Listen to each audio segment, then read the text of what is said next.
move to agenda item number 3, public comments. We have 2.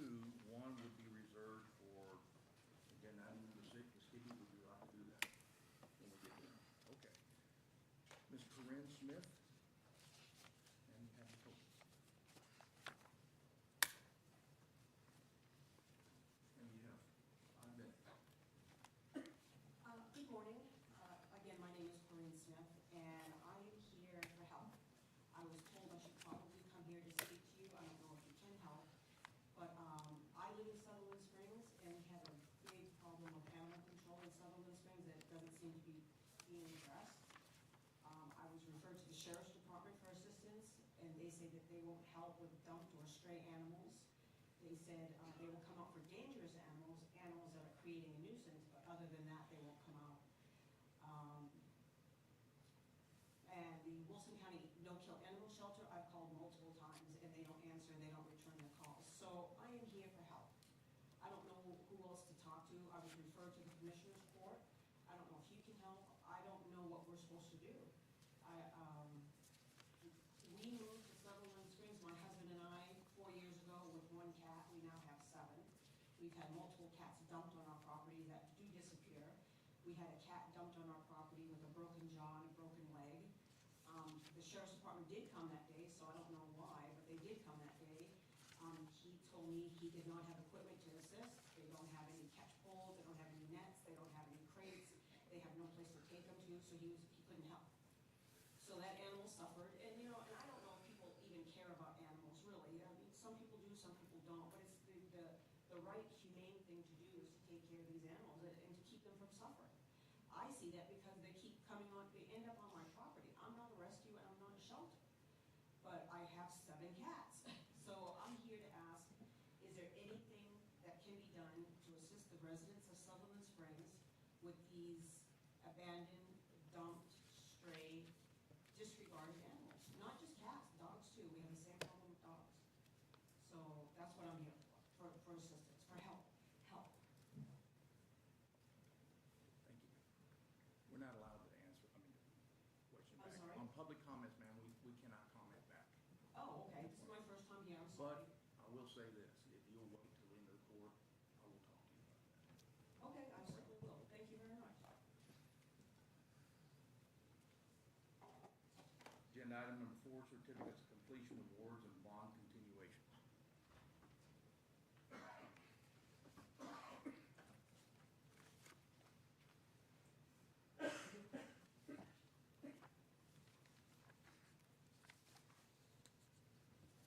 We have certificates of completion from the V.G. Young Institute, county government awards for successful completion of educational training for Judge Whitman, Commissioner Martin, Commissioner Aiken, Commissioner King, another one for Commissioner King, Commissioner Paradola, another one for Commissioner Paradola, and be entered into the record.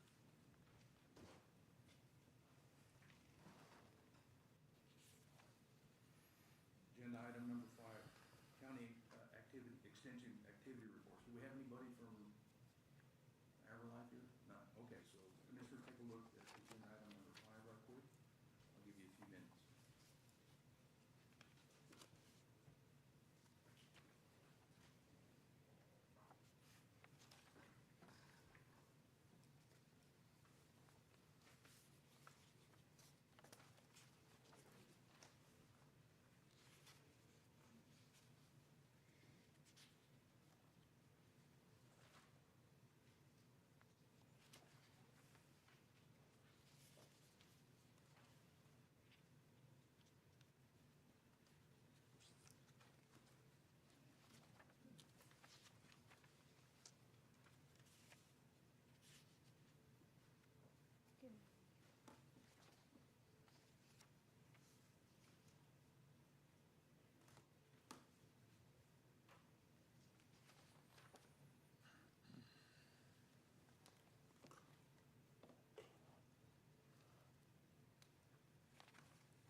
discuss and take action on proposed tax, and then bear with me, this is a long one. Tax abatement agreement with Clear Fork Creek Solar LLC, applicant for 600 megawatt photovoltaic power generation facility, and investment estimated to cost $800 million to be located at the Clear Fork Creek Solar Reinvestment Zone, approximately 6,100 acres of land. 6,100 acres of land generally north and south of State Highway 87 and Precinct 4 of Wilson County on property identified by property ID number and owners as follows. 14614 Harvey, Robert Earl IV, and Jeffrey. 16109 Harvey, Robert Earl IV, and Jeffrey. 15567 Huell and John Burr Jr. 15347 Barnes, Sandra K. Trustee. 18016 Dunn, Jack L. and Mills, Jimmy L. 18009 Dunn, J.L. and Mills, Jimmy Lou D. 18010 Dunn, J.L. and Mills, Jimmy Lou D. 60937 Plow, Fred A. and Gregory N. 15513 Tally, John M. and Beverly R.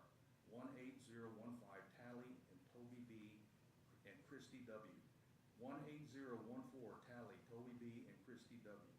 63279 Cluck Ranch Incorporated, 15511 Tally, Toby B. and Christy W.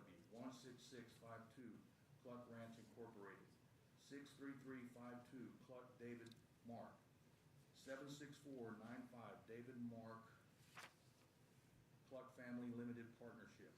17305 Huell John Burr Jr. 16678 MCCM Land Partners Limited. 15322 Solapro Land Investments LLC. 3936 Sheffield Ranch Limited, purchased by Renua Incorporated. And I think that's all. Before we get started, we do have one public commenter. Ms. Hibby, you have the floor. I want to start off by thanking the Commissioners Court for their patience over the last 3.5 years while it was off. I would come and talk to you about these things.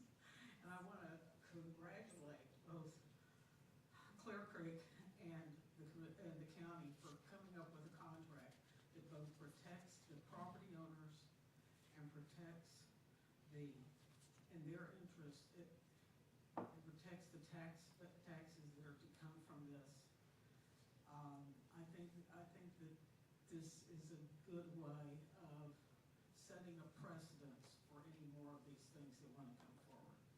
Thank you very much. Thank you, Ms. Hibby. Ms. Fernandez, do you want to take the floor? Good morning, Judge and Commissioners. I'm Blakely Fernandez with Bracewell in San Antonio, and I've been working with you on negotiating this agreement. Anyway, I appreciate your patience and all of the input you provided into the agreement. I'm not sure who's controlling the slides. We may have a little problem with that, ma'am. So Okay. I'm glad that you printed these out. She's got Okay. one back Well, there. if we can get to the next one, I'll move on to the next one. Just a quick recap of where we've been. You received an application from Clear Fork Creek in February of this year.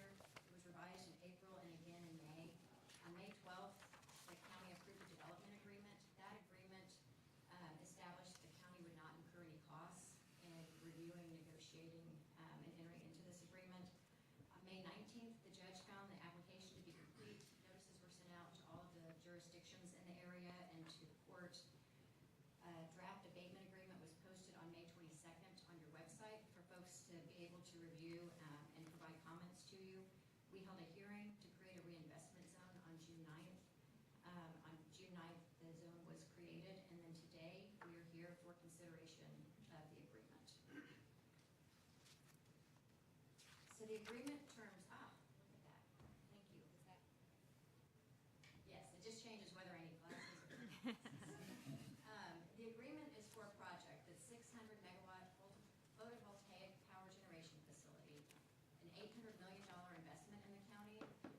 The agreement provides that construction will commence by September 1st, 2025 and be complete by December 31st, 2027. It's a 10-year abatement term for a project with a 40-year life, so the county will have 30 years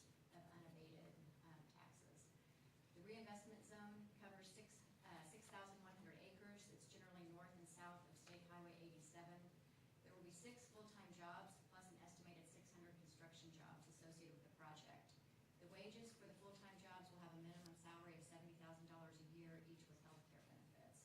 And the construction payroll collectively over 3 years is estimated to be $70 million. There are default and recapture provisions in the agreement.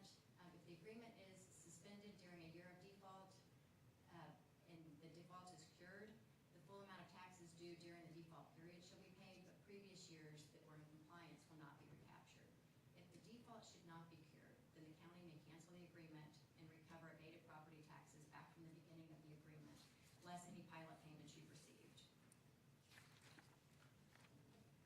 So now we'll go through the revisions to the abatement agreement from the comments that the commissioners received and gave me based on the draft that was posted. So we can go to the next slide. The first change to the agreement, this is a little hard to see up on that map, but the reinvestment zone covers everything in green. The project site, that's where abatement is eligible, is going to exclude that carve-out just south of Highway 87. That's a CPS site, that's going to be tax exempt anyways, but you'll see the language in the agreement has been revised, so the project is restricted to what's defined as the real property, and that's that project site with that carve-out. So the zone will be slightly bigger than the site, which is not unusual. All right, on the next slide, this covers the proposed abatement that we discussed in the last meeting. I'm sorry for the audience, it's hard to read, but the abatement was structured at 100% with a pilot payment proposed to be $600,000 a year for 10 years for $6 million total to the county during that time. If you go to the next slide, you'll see this has been revised so that the abatement is restructured as a 45% average abatement. The sections in blue are the construction years, and then you'll see the sections in green, years 1 through 10, those are the abatement years. And for that time, the payments will begin at $850,000 for the first 5 years and then move to $825,000 after that. That's a total of $8,375,000 to the county over that time. At the end of the term, the project you see, that biggest column, the third one, shows the investment valuation. So during construction, it's ramping up, and then we get into the green years, and it starts declining. That's because these projects have a statutory depreciation built into them. So at the end of the term, that bottom row shows that the established value of the project will be $160 million, and that will have an annual payment to the county of $663,648. Are there any questions on this slide? Okay. So the abatement is limited to Wilson County only. I think there was some confusion when the judge's letters went out to the other jurisdictions that they might be being drawn into the abatement, and that's not the case. So the value to the other taxing jurisdictions will remain calculated at their standard tax rates. Those are on the right, and the jurisdictions that are applicable are listed there. And I apologize, it's small. You'll see as we go through the 10 years of the tax years, the numbers decrease, and that's not because of an abatement of any sort, it's because that value is depreciating under the statutory depreciation.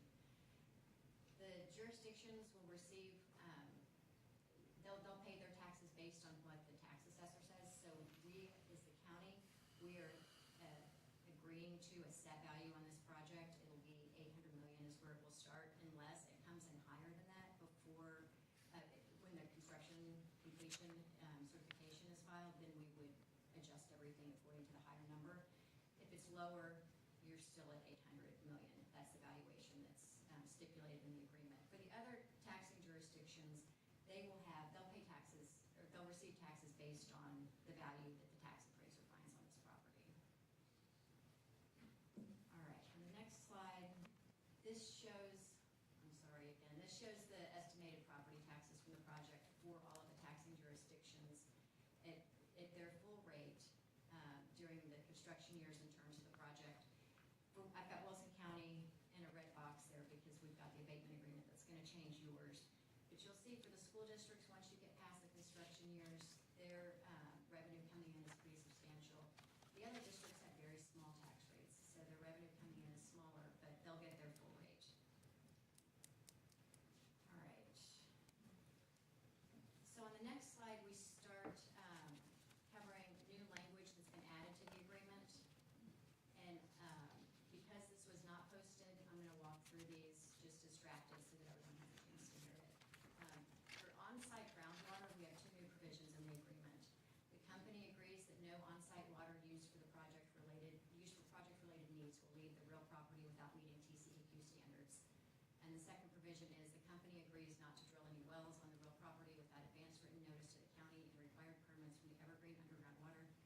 Conservation District. Further, the county agrees not to size or use any wells on the real property for the sale of water to any third party. The next slide covers setbacks. The company agrees not to construct any part of the improvements except for federally required fencing and personal property, including transmission lines, within 25 feet of neighboring properties. Additionally, the company agrees not to locate a solar panel or inverter within 300 feet of a non-participating residential property. In a case where the non-participating residential property is located at 300 feet of a solar panel or inverter, the company will provide a vegetative visual barrier between the residential property and the solar panel or inverter. Fencing for the project will be located at least 60 feet from the non-participating residential property, with the vegetative visual barrier to be located on the outside of the fence. On environmental remediation, the company agrees to fully remediate any environmental contamination from any factors related to the project pursuant to local, state, and federal requirements. If the company receives notice of any investigation or requirement that site monitoring, cleanup, removal, abatement, restoration, remedial work, or other response action of any kind or nature is required pursuant to an order or directive of any governmental entity or under any applicable environmental law due to any factors related to the project, the company shall immediately notify the county. At the county's request, the company shall issue a performance bond to the county in the amount required to complete the remedial work. The provisions of this section 6G shall survive the termination or expiration of this agreement. And conveyance to a tax-exempt entity. The company agrees that consideration for the county's participation in this agreement is recruiting the project to be located within the county, including the future taxable benefits of the depreciated property for 30 years after the abatement term for life of the project. Should the company elect to sell real property or the property to a tax-exempt entity anytime during the life of the project, such sale shall include a payment to the county in the amount of the full taxes that would have been due to the county but for this agreement for the life of the project, less any amounts paid to the county as pilot payments under this agreement. The county may record this agreement in the property records of the county as notice to future tax-exempt purchasers. The provisions of this section 8I shall survive the termination or expiration of this agreement. And so, some administrative issues that are captured in this agreement. One, the form of agreement now includes notarized signatures because we're going to record the agreement in the property records. The county has a reasonable right of access to this site for inspections. The company will provide annual certifications each year by April 30th to the county, evidencing their eligibility for abatement. The company will file a Form 1295 prior to the effective date of this agreement, capture that there's no conflicts of interest. The company will also provide the Form CIQ, that's local conflicts of interest, before the effective date.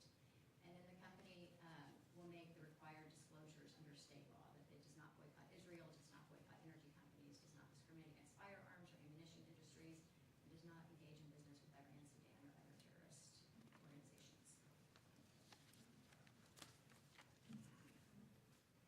Any questions, Mr. Hernandez, Commissioner? Okay, all right, thank you. Anybody want to clear forth, want to come up and address the court? Thank you very much, Judge, Commissioner Aiken, fellow commissioners. Thank you for your time and attention to this project opportunity. We really appreciated your patience and your mutual shared collaboration and partnership on working through the refinements in the agreement. We believe that the final draft of the agreement is really the optimal version of the agreement that really provides maximum benefit to Wilson County as well as Enbridge, who's looking to develop Fairport Creek Solar. We wanted to reiterate a couple of high points on the project. Again, this is a transformative project, generational project for Wilson County. Should it come to fruition, it really will add critical power generation infrastructure. From a site selection perspective, our firm, we look at regions and locations around the country, all across the United States that has robust power infrastructure and other utility infrastructure in place so that we can make decisions on whether we can reasonably locate mission-critical facilities, manufacturing projects, and other types of energy-intensive projects that require critical infrastructure to be in place from the get-go. I also wanted to mention that, and these points have been highlighted in previous hearings, that Enbridge is a long-term owner and operator of their power generation projects. So they are looking to be a strong community partner here in Wilson County. They're very interested in supporting community initiatives, providing grant funding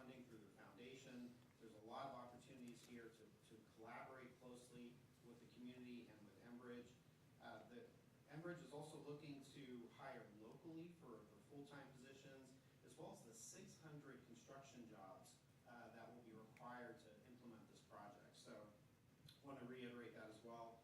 And finally, wanted to point out that, there are a lot of projects that Enbridge is considering today at the board level and through their executive teams. Allocating the capital of this project is not a done deal yet. They will need to see what type of local support we can get in place. So your consideration today of a Chapter 312 tax abatement agreement as has been outlined in the agreement is really critical to making the final investment decision for Enbridge at the board level. So really appreciate your consideration of this project. Also wanted to mention, the 10 taxing jurisdictions that would be positively impacted from the massive capital investment in ad valorem property tax revenues would be substantial. We've actually invited a gentleman named Chris Grammer with CG Strategies here today, who's a school finance expert. He's worked with the school districts in this region in the past, but he really understands how school finance works. And so we wanted to invite Chris up to the stand, if you will consider hearing his comments, to learn more about his analysis on how this impacts both Stockdale ISD and Nixon Smiley ISD. So with that, happy to answer any questions, but I'd also like to invite Chris Grammer to the stand. Any questions, Commissioner? Okay.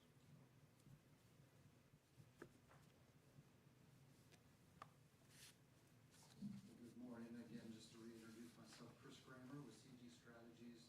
Brian is a third party to look at how this two school districts would be impacted by the project coming in place. Just a elevator pitch background, work with school districts across the state of Texas on tax, budget, economic development, and how that impacts their bottom line.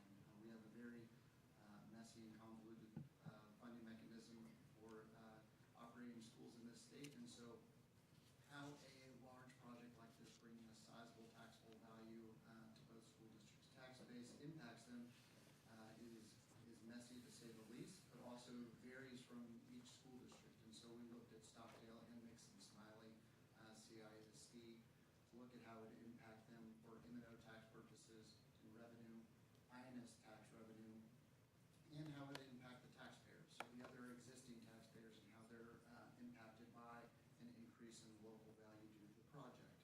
I'll take each of them in turn. I'll keep it brief. If there are any questions, please let me know. But looking at Stockdale ISD, so the project itself is split over the two taxing jurisdictions. For Stockdale ISD, it's a little less than 50% of the project falls within its borders, and it has three major takeaways. One, the sizable taxable value that comes in place. There are two tax rates that the school districts levy.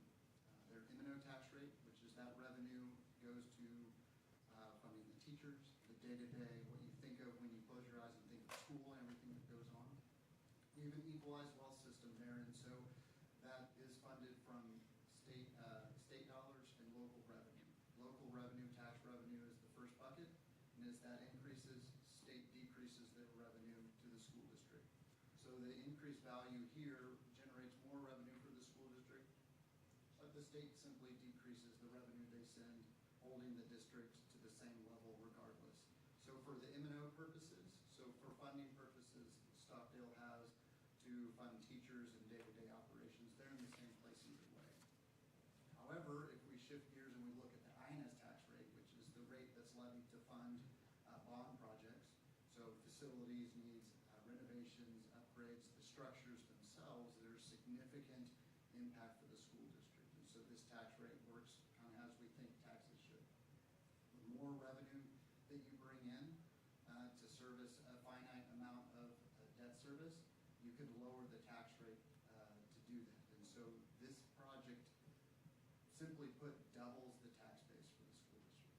What that means is if the revenue that was needed to service existing debt stayed in place, Stockdale ISD could cut their tax rate in half, having substantial tax savings for the existing local taxpayers. Or for future debt purposes, needs, HVAC, and rebuilding, other facility needs, they could generate the revenue that they need at a much lower tax rate than they currently do. And so we've looked at if the current tax rate of about 30 cents that the school district levies, this taxable value being in place. Everything else holding the same, Stockdale would levy about a 14-cent tax rate. It's substantial tax savings for the local community. Another way to think of it is that this project is paying 50% of all debt service to the school district with it being in place, if it's built. So going forward, any future bond elections, the project would be paying half of the bill going forward if it's in place. Meaning that all other existing taxpayers are paying half as much. So for Stockdale, that's really a giant benefit for them, alleviating pressure on local taxpayers, diversifying the tax base and bringing that ability to bring in that income. For Nixon Smiley, the benefits there on the INS side are the same. Now, their existing tax base is a little bit larger, so the impact is less, but it still has the same impact in terms of being able to reduce an existing tax rate.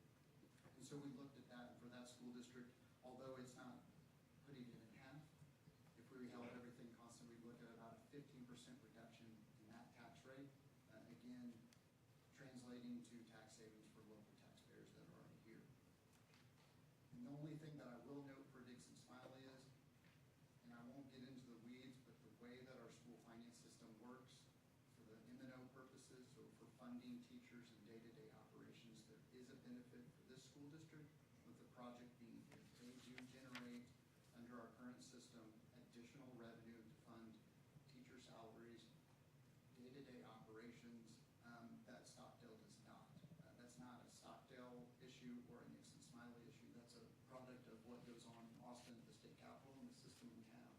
But we looked at what revenue would be generated for that school district, and it turns out that in the first year that the project is fully built, we would anticipate about a $250,000 bump in revenue, additional revenue.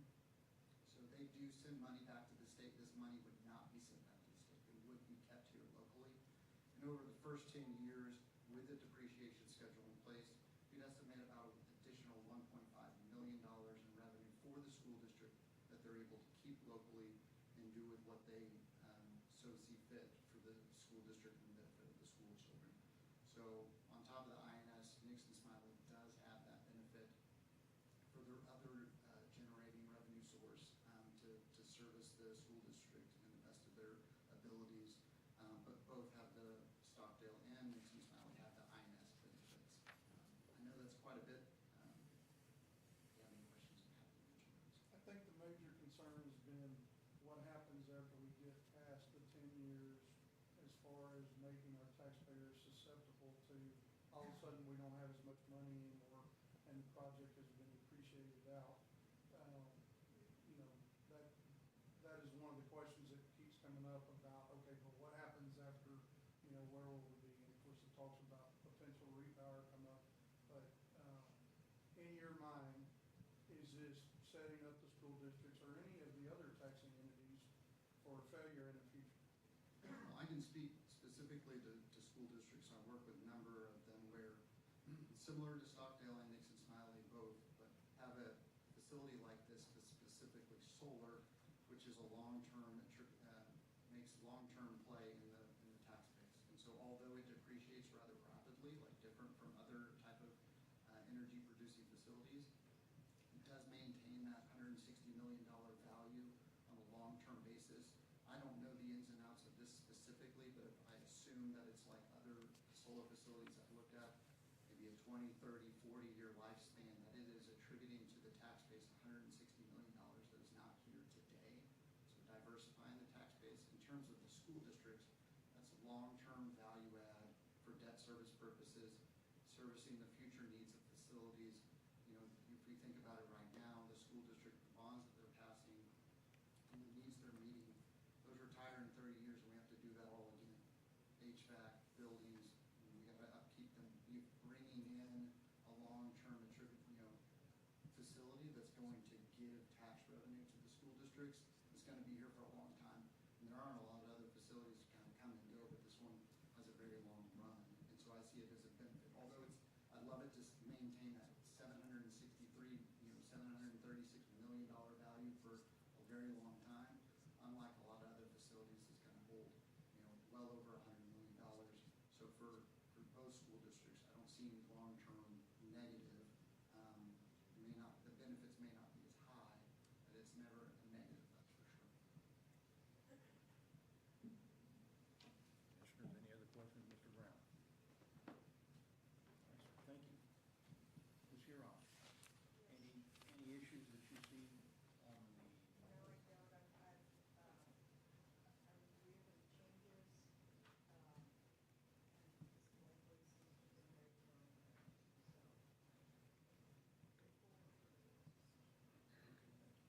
All right, sir, you have, Hey. sorry, I jumped ahead, I didn't know you were gonna jump up there. No, no, no. Again, just want to thank you again for considering this and reiterate that we're looking forward to being State along. your name for the. Oh, Tim Deal, Director of Project Development for Enbridge. I did want to just raise the issue of a potential repower was brought up. While nothing can be decided too far out because prices are always changing and all that, that is definitely something you see planned on for solar projects and is definitely something that would be considered and is on the table. So while we don't know what the future holds, I'd be surprised if that isn't a part of it. The other thing I just want to reiterate for the commissioners is you may have heard there's talk of tariffs and other things, and there's a lot of steel that is, the posts that go into the ground and all this. And I just wanted to say that, Enbridge this is a key piece of the puzzle here, and we are hopeful of the outcome here, and the CEO of Enbridge is aware of this meeting this morning. But we've done, in that hope, aware of the political swirl around us, we've done a lot of legwork to try and prepare ourselves, and I just wanted to communicate, should the question arise, that we believe that we, as a company, are prepared to handle, weather, and get through the economic swirl of tariffs and the like. So happy to answer any questions, but I just wanted to make a couple of those points. Any other questions, Mr. Deal? Well, I mean, I'm going to go back to Commissioner Aiken's question because I think he and I share the same view. And Ms. Fernandez, I think, you took good notes, I think, when I asked for the tax analysis for the county. And I'd just like to, can either one of y'all kind of explain what the basis is? Because you assume the same tax rate for the entire period. And I don't know if that's realistic or not. I mean, because the concern is like Commissioner Aiken pointed out, is at the end of this 10 years, there's kind of a magic follow the axe, so to speak. The pilot payments stop and all of that. And that's why I'm suggesting that we make sure we hold on to at least a good percentage of those pilot payments in case there's some kind of. But can you explain a little more how you came up with this analysis and what it means, or? So, because we don't know what your tax rate will be in the future, we just work with today's numbers instead of speculating. For the term of the abatement, there's a contractual payment, right? So, Right. so that's the $850,000 for 5 years, $825 after that. And assuming that your tax rate is the same, we know what the depreciated value should be, more or less now. Tax appraiser will have something to do with that in 10 years, and you're not going to have a stipulated value for the next 30 years. But based on, you'll get a certificate when the project is complete that demonstrates the value of that project. And like I said, if it's over 800 million, then we'll elevate everything up proportionally. If it's less than 800 million, that's the floor we've already set. But if it's less than 800 million, I think we'd want to look at what that lower value would look like with the depreciation schedule 10 years out. But right now, this is just sort of it's a simple model, but it's kind of the easiest way to consider this going forward without having all the variables in place. Yeah, so I guess what is the, let me see, maybe it was in here, maybe it wasn't. So was there something that showed what they'll pay in taxes the year after the abatement goes away? It's on the bottom line of that revised abatement schedule. It shows year 11 plus the next 30 Oh, okay, years. yeah, And that's the Okay. established value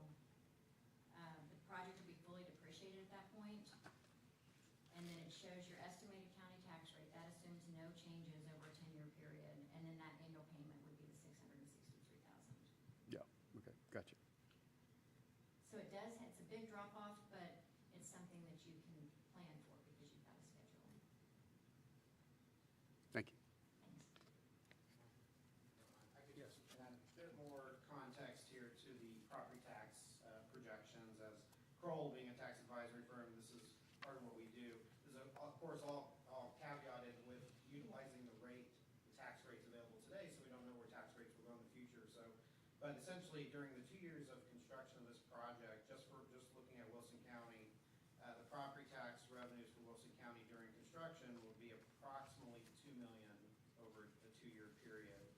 Then, of course, you get into the 10-year abatement term, where it's 100% abated, but the county is getting the pilot payment each year. That equals $8.375 million over that 10-year term. And then once the tax abatement falls off, once the term expires, then looking at years 11 through 40, Wilson County would generate, even though the appraised value of the project has floored out at that 20% or $160 million, Wilson County would still be generating about $20.3 million in property tax revenues from years 11 to 40, when we're expecting the useful life of the project in its current structure and design is scheduled to kind of expire, and at that point, there could be some repower scenarios. So just want to have additional context there on the projections and the estimates. Thank you. So if the tax rate changes, does the pilot payment change? No. Or are we stating No, the pilot, 150? pilot payment stays the same. All right, commissioners, I don't know who's gonna do honors, but we got a lot of reading on the motion.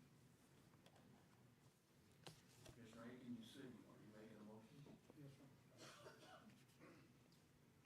I'd like to make a motion that we accept the tax abatement agreement with Clear Fork Creek Solar LLC, who is named the applicant for a 600 megawatt photovoltaic power generation facility. And it's an estimated cost of $800 million to be located in Clear Fork Creek Solar Reinvestment Zone, approximately 6,100 acres of land generally north and south, State Highway 87 and Precinct 4 of Wilson County, on property identified by property ID numbers and owners as follows.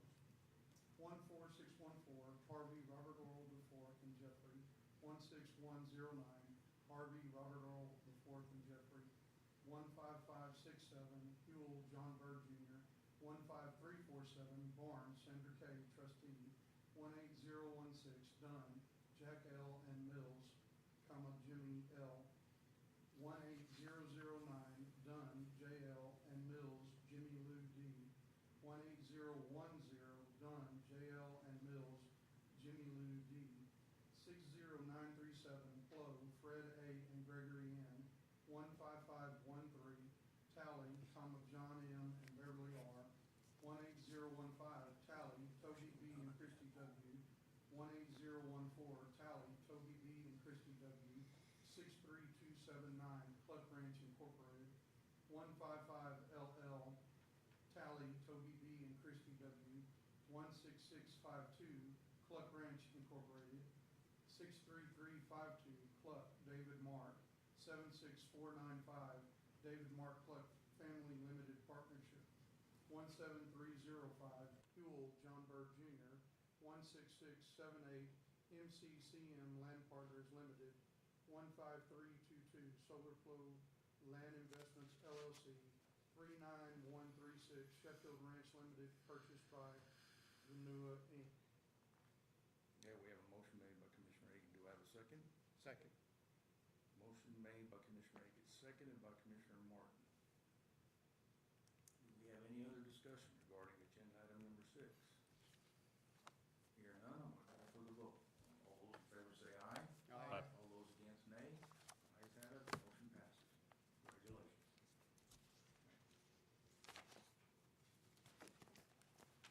Agenda item number 7, we have Ms. Brenda Trevino, County Auditor, discuss and take action on a request to go out for bids on the following for Wilson County.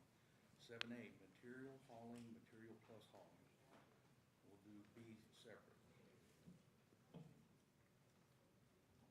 Judge and Commissioners, this is the annual request to go out for bids. The request would be for today, July 14th, 2025. The RFPs would be released on Wednesday, July the 23rd. The proposals would be due back to my office by Monday, August 11th, 2025 by 9 a.m., at which point I will open the bids publicly in Commissioners Court on August 11th, 2025 at 9 a.m. Bid tabulations will be completed within 1 week after, and then we will send the bid tab to Commissioners Court for review on August the 18th with an award date for Monday, September the 8th, 2025. And this would be for flexible base material, asphalt materials, and emulsion bid, as well as the bulk gasoline and diesel, which I know is 2 separate items on there. And if you haven't already received from Kristen, you will receive the list of all of the materials, so that if there are any changes or anything that you want added or deleted, that would be the time to do it before we get it published in the paper and on our website.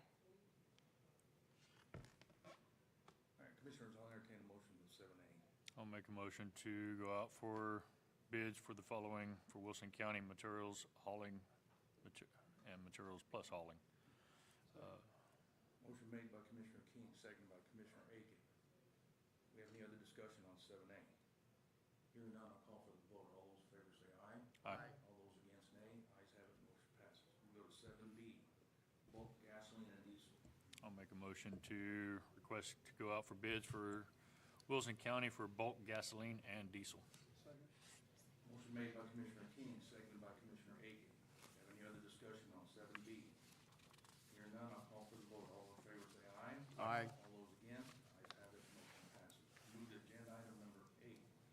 We have Mr. Anthony Delgado, Wilson County Historical Commission, discuss take action on approving Historical Commission plan to organize, produce, and execute a proposed history and heritage festival tentatively planned for April 18, 2026, and authorize $2,500 for this for the CHC's use and support of the festival. Mr. Delgado, good morning. Good to see you again. Yes, absolutely, thank you.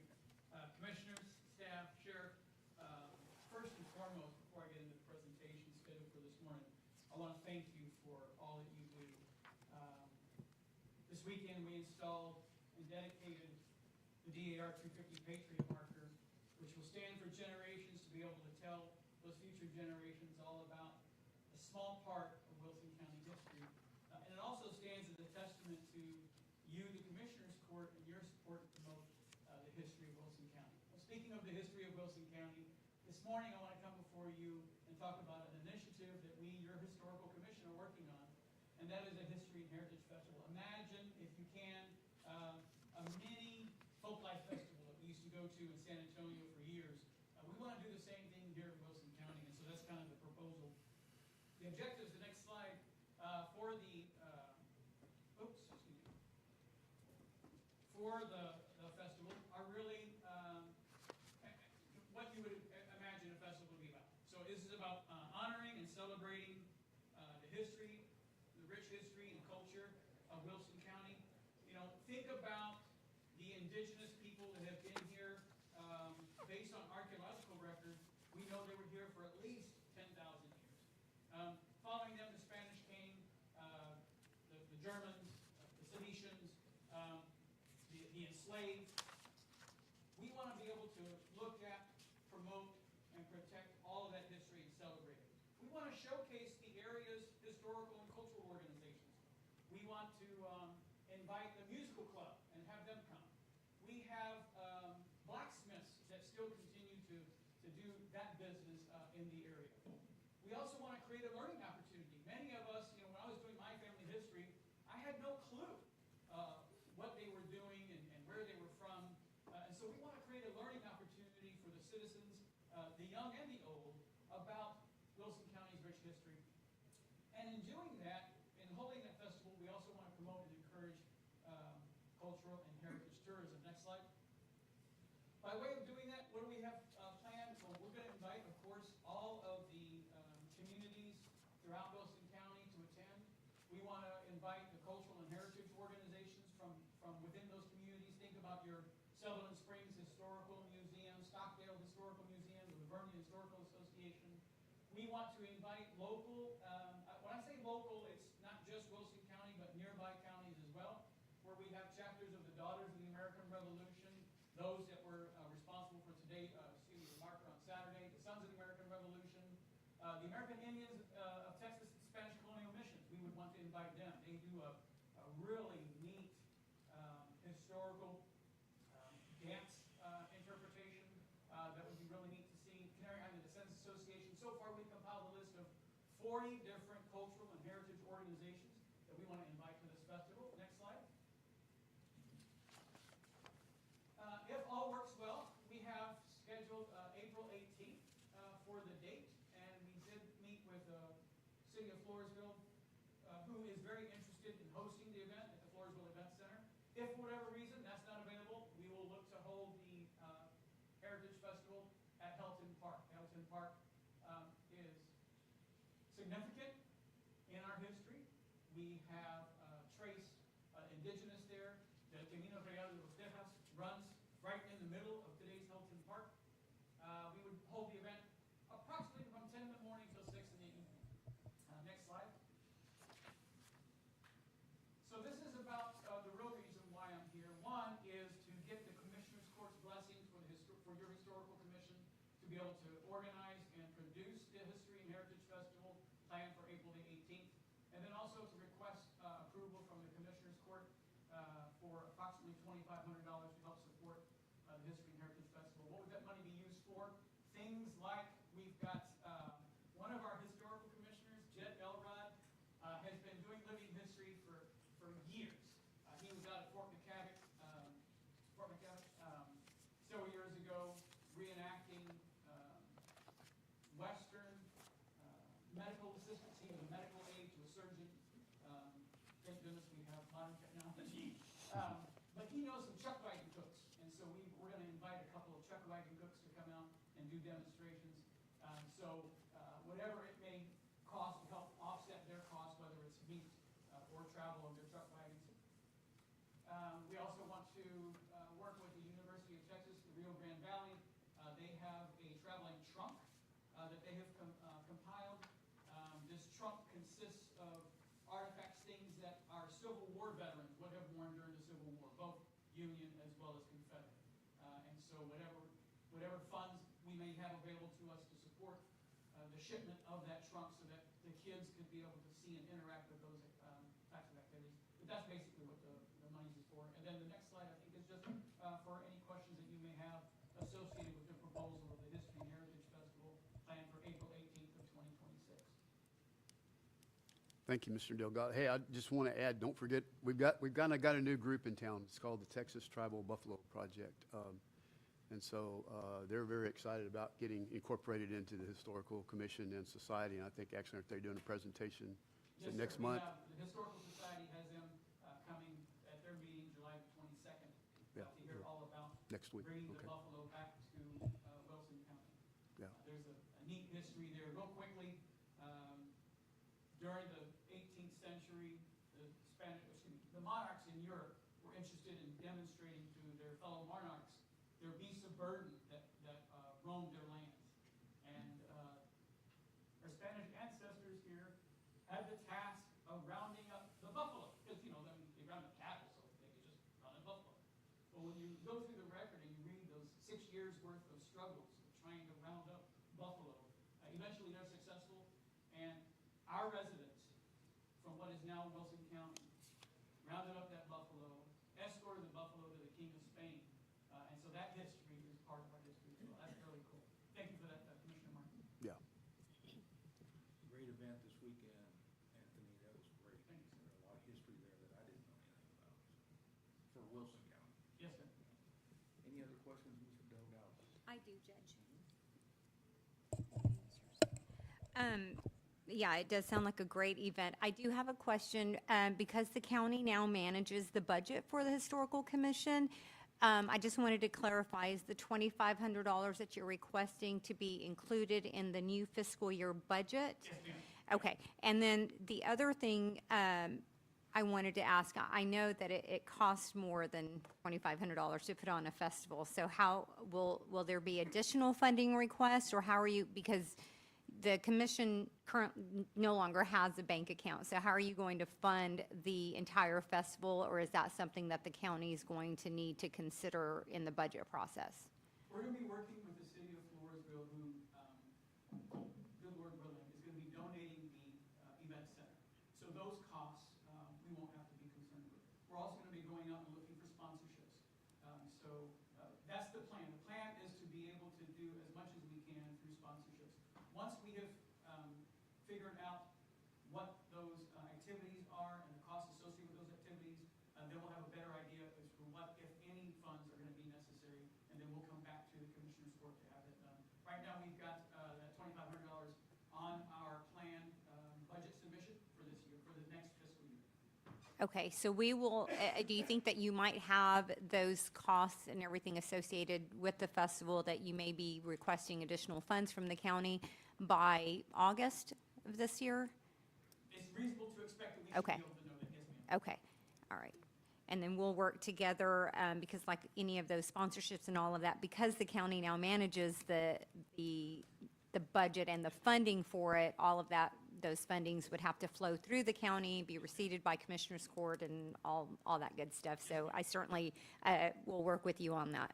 Excellent. All right, thank you.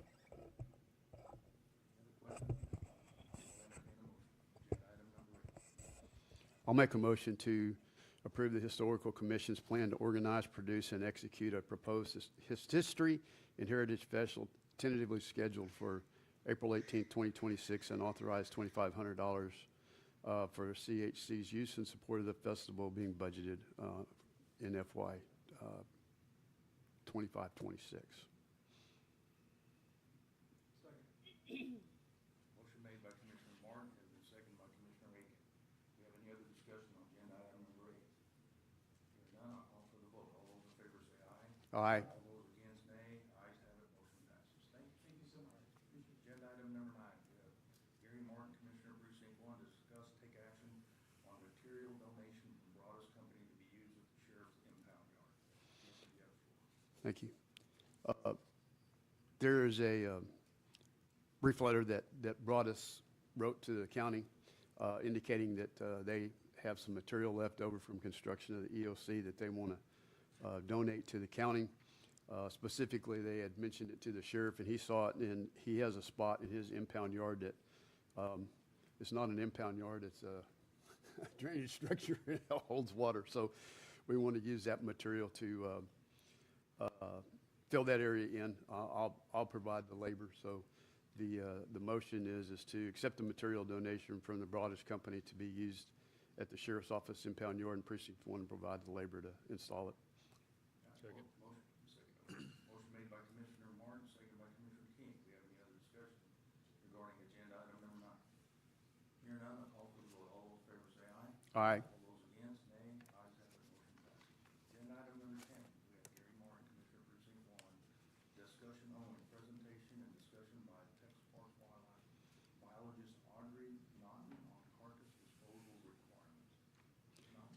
Yeah, so this is Audrey Naughton. If you haven't met her, she's our, not quite so new, but our latest Parks and Wildlife biologist, assigned to Wilson and Karnes County. She has promised to stay longer than her predecessors, and so I'm pleased with that.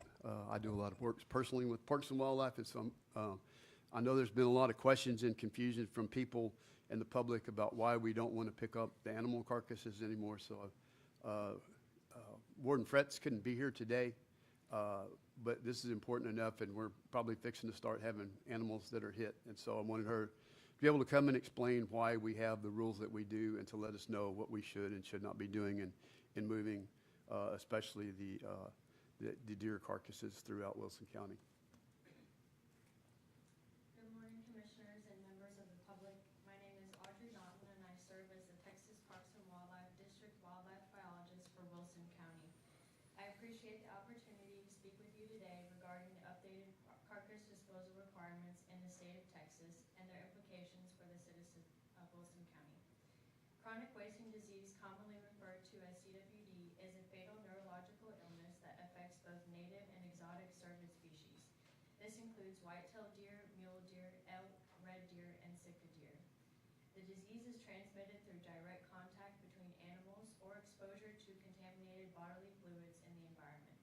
CWD poses a significant threat to Texas's multi-billion-dollar industries of ranching, hunting, wildlife management, and real estate. To mitigate the spread of this disease, carcass disposal requirements have been implemented for white-tailed deer and mule deer. Although similar regulations do not currently apply to exotic cervids, it is strongly recommended that these disposal practices be voluntarily extended to those species as well. Fortunately, there have been no detections of CWD in Wilson County to date.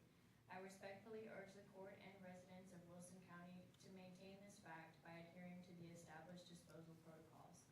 I will now read from the statewide carcass disposal requirements document that is provided on the TPWD website.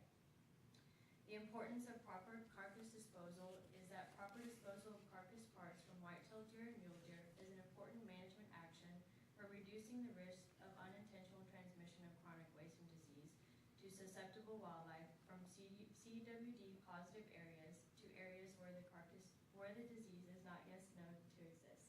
The preferred disposal method is to leave unused carcass parts at the property of harvest. This greatly reduces the chance of spreading CWD to other parts of the state.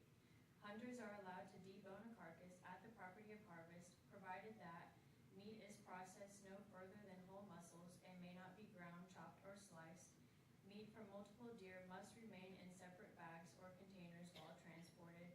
Proof of sex, tagging requirements, and must remain with the meat until reaching a final destination.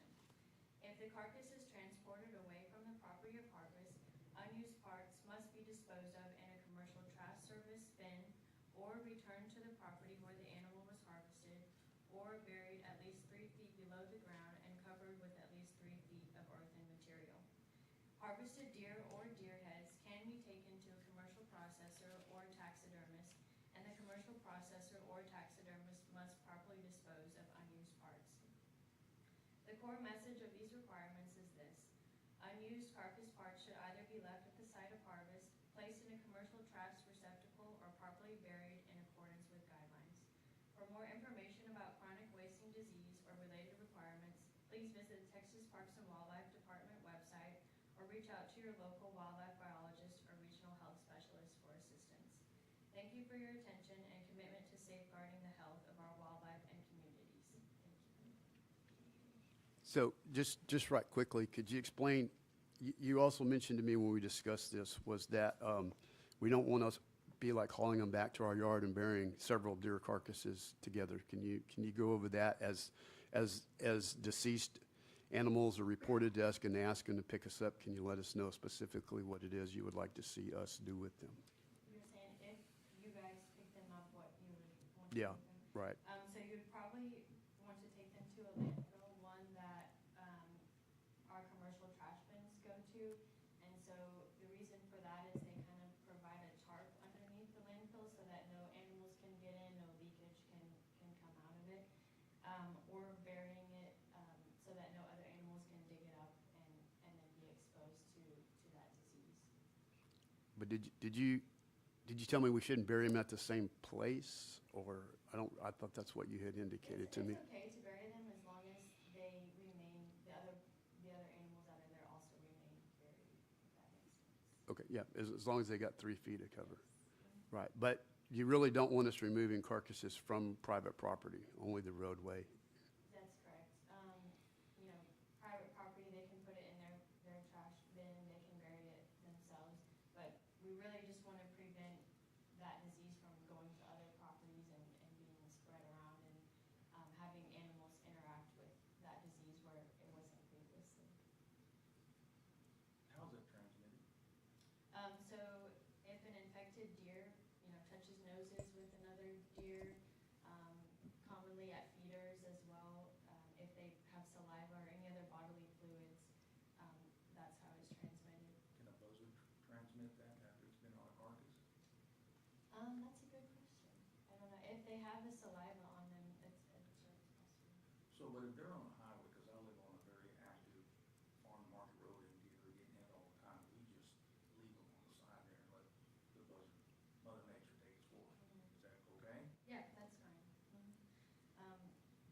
vultures are pretty hardy animals, and I would prefer if a vulture took care of it versus another organism.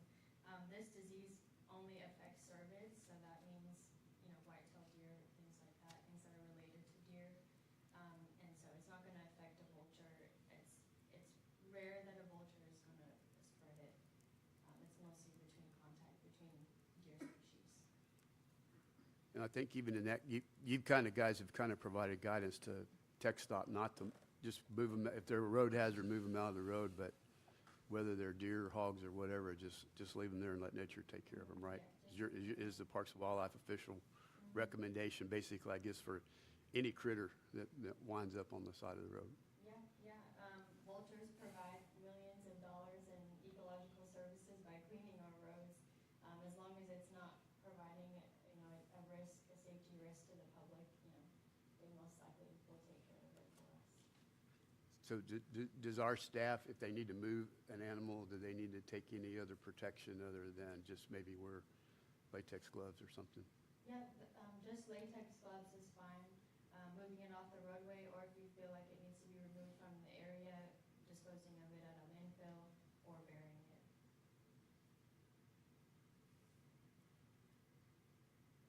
Any other questions? Thank you, appreciate it. Agenda item number 11, Gary Moore and Commissioner Precinct 1 discuss, take action on revising, updating Wilson County Commissioners Court quorum rules. Jim Ford. Okay, well, I see Ms. Huron just left us. Can you call her? Let's ask her to come back. I think she had a meeting. Yeah, meeting to Okay, well, I thought maybe Ms. Nettles was going to be here then. Okay, well, anyway, this is the same basically the same document. As you notice, Ms. Nettles sent me a revision late Friday that was printed out and left with you this morning. We looked at these a couple of weeks ago, and everybody should have had the opportunity to look them over. I don't know if you have any questions, or I don't know that I can answer the questions. This was primarily done because there's been several changes in the statutes. And so this covers the latest requirements up to this date for what we should have covered in our court decorum rules. And I think the most important one on the change is, I don't know if it's a House bill or a Senate bill, that now states that we have 72 business day hours to post an agenda. We were once doing it on Friday, counting the weekend for the Monday, and we can't do that now. So if you look at number 3 on the rule that's been put in there, if you're gonna submit anything, commissioners, on the agenda, it has to be in by 12 noon on Monday, immediately preceding the next regular meeting. That goes into effect September 1st, not right now. Correct, Genevieve? Well, if we pass this, it'll take effect immediately. We can do it now. Yeah. There's no Well, we requirement. might as well, we might as well get used to it. It's going to take some Law- adjustment. Yeah, the law does state September 1st, but there's nothing that prevents us from starting it now. For those of you in the public who've ever approached the judge or the commissioners to get something on the commissioner's court agenda, we used to have until Wednesday, and that gave us time to develop the agenda to get it into the clerk's office, and then they would post it on Friday, which would be 72 hours before this meeting. So now, every other week, we're gonna be dealing with what's gonna be happening the following week, almost to the week on the date. And it's something that was enacted at the state level. The only thing in reference to it, if we're gonna discuss it, visit with Ms. Huron about item number 2. She did state that that could be any court member, as far as requesting an executive session and who the personnel will be in the executive session. Because it didn't really state in there by whom. Okay. And then we Well, will be changing. where you at, Who's Commissioner? on number 2? Number 2, first page, Roman numeral 2? Roman numeral 2. Oh, you're saying name there, who's to be requested? Correct. Well, I think it does.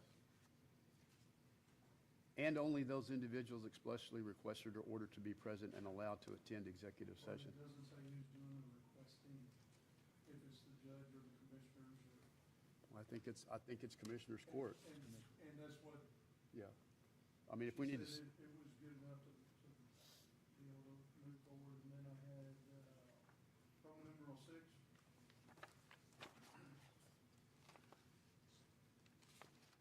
We've established it internally within Wilson County to take and have a rotating schedule. If we follow this, which of course is under state guidelines, then you two who are seniors, being Commissioner Cryptola and Martin, would end up having to step up into that position in the event that the judge is out. So you say we do away with the rotation? This is it. Yeah. If we adopt this, it will do away with the rotation. I don't have any problem.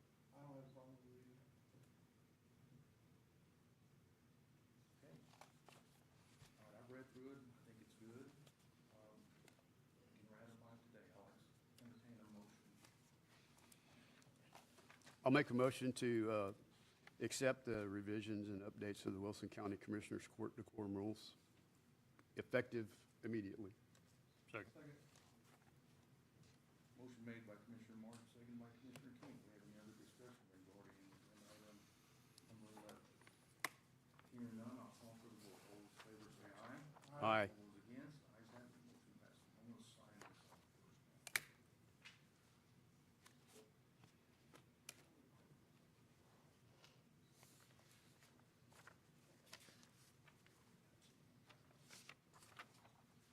Agenda item number 12, we have Commissioner King, Precinct 2, Brandon Trevino, County Auditor, discuss take action on establishing the position of County Fire Marshal at a salary of $76,118 plus annual benefits.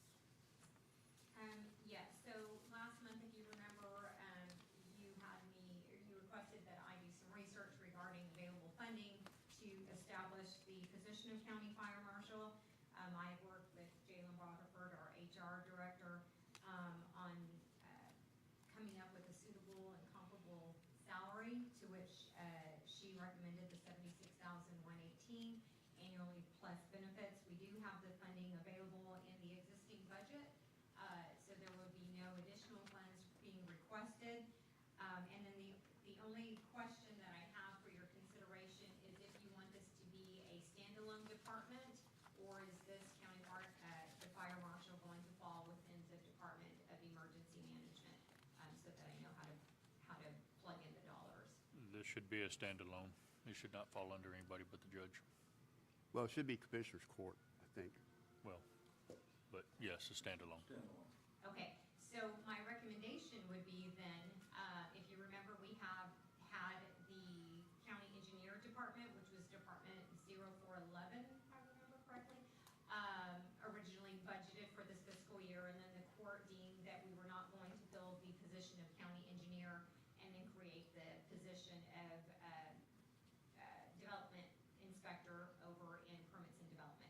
So all of that's been ironed out, but the department still remains within the budget. So if you would like, and you approve the position of hiring a county fire marshal, then I would leave that department 4011 and rename it county fire marshal, or however we want to name it, with the associated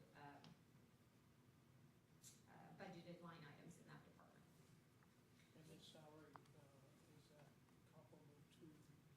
I'll let Ms. Boterford speak to that, because she did pull, Commensurate to the lieutenants.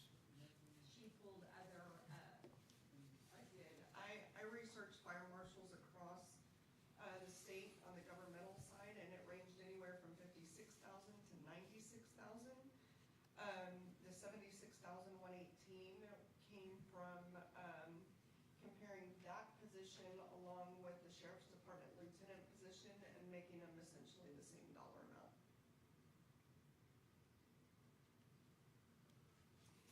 I believe she has the job description prepared and ready to post, pending any changes. I think you have it for your review, and ready to move forward on that.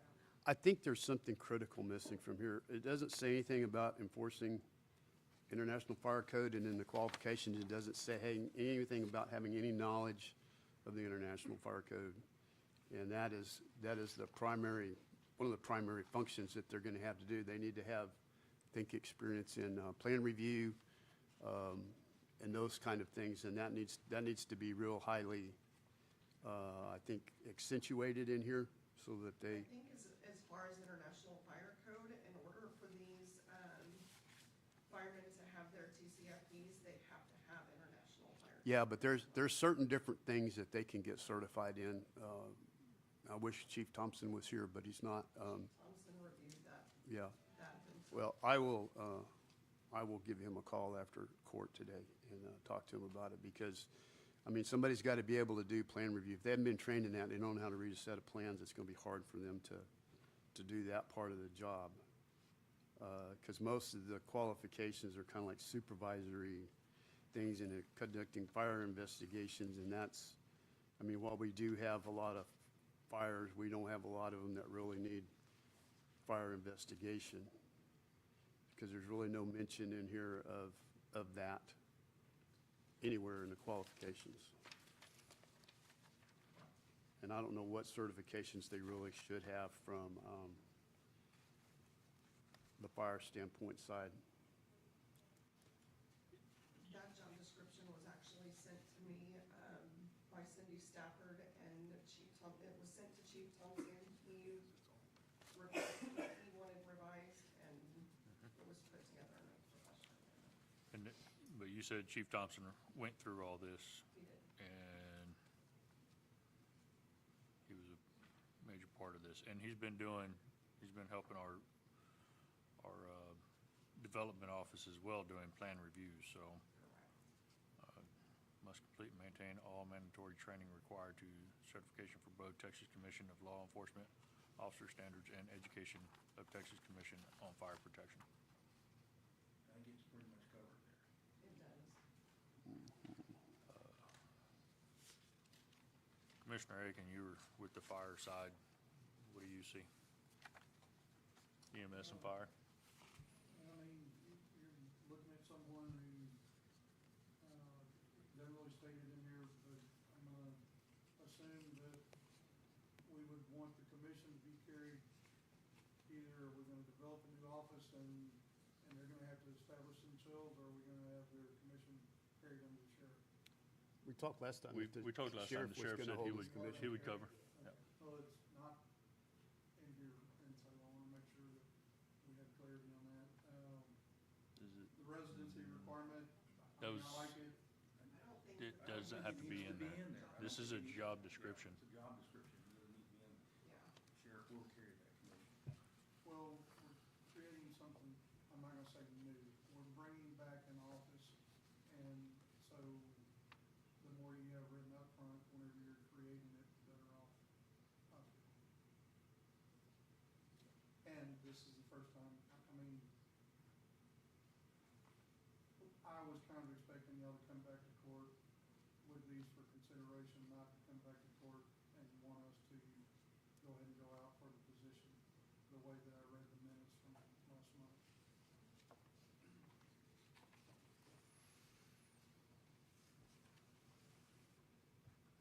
What is this gonna do from your standpoint? I'm in dire need of fire marshal right now for plan review. Come up, you know the drill, you're gonna get there in a second anyway. Thank you. I actually have a couple projects right now that I'm sitting on that I'm in dire need of a fire marshal at this time. They do the plan reviews, the solar Enbridge project that just came in will need a plan review from a fire marshal as well. Mission Road Park has come in and they are waiting on their review from our fire marshal, so. I do have a couple large projects that I'm sitting on right now pending a fire marshal, so. And I have a timeline. And District One had said that they would take and help us. Yes, before we make District this- One can do at this current time, they do our fire inspections, although they don't have anybody to do plan reviews. They can do fire inspections for commercial properties and fireworks stands and stuff like that. But when it comes to subdivisions and developments, they would have to sub those out to possibly Bureau Veritas, which would add more time. So like I said, I do have some projects right now that are really waiting on this position to open up.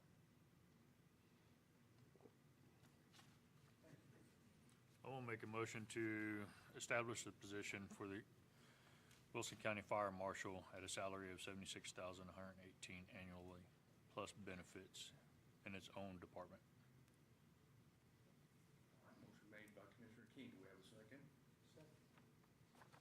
Seconded by Commissioner Cardova. We have any other discussion on agenda item number 12? I would like to see talk about how we're going to set up an interview committee for this, who's going to be on that as, I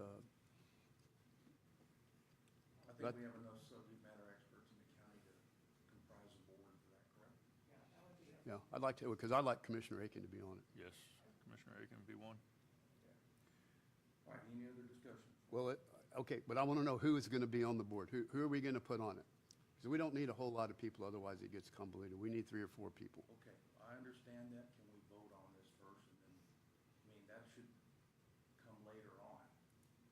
Who, are we gonna vote for this position, or are we gonna now deviate from what's on the agenda?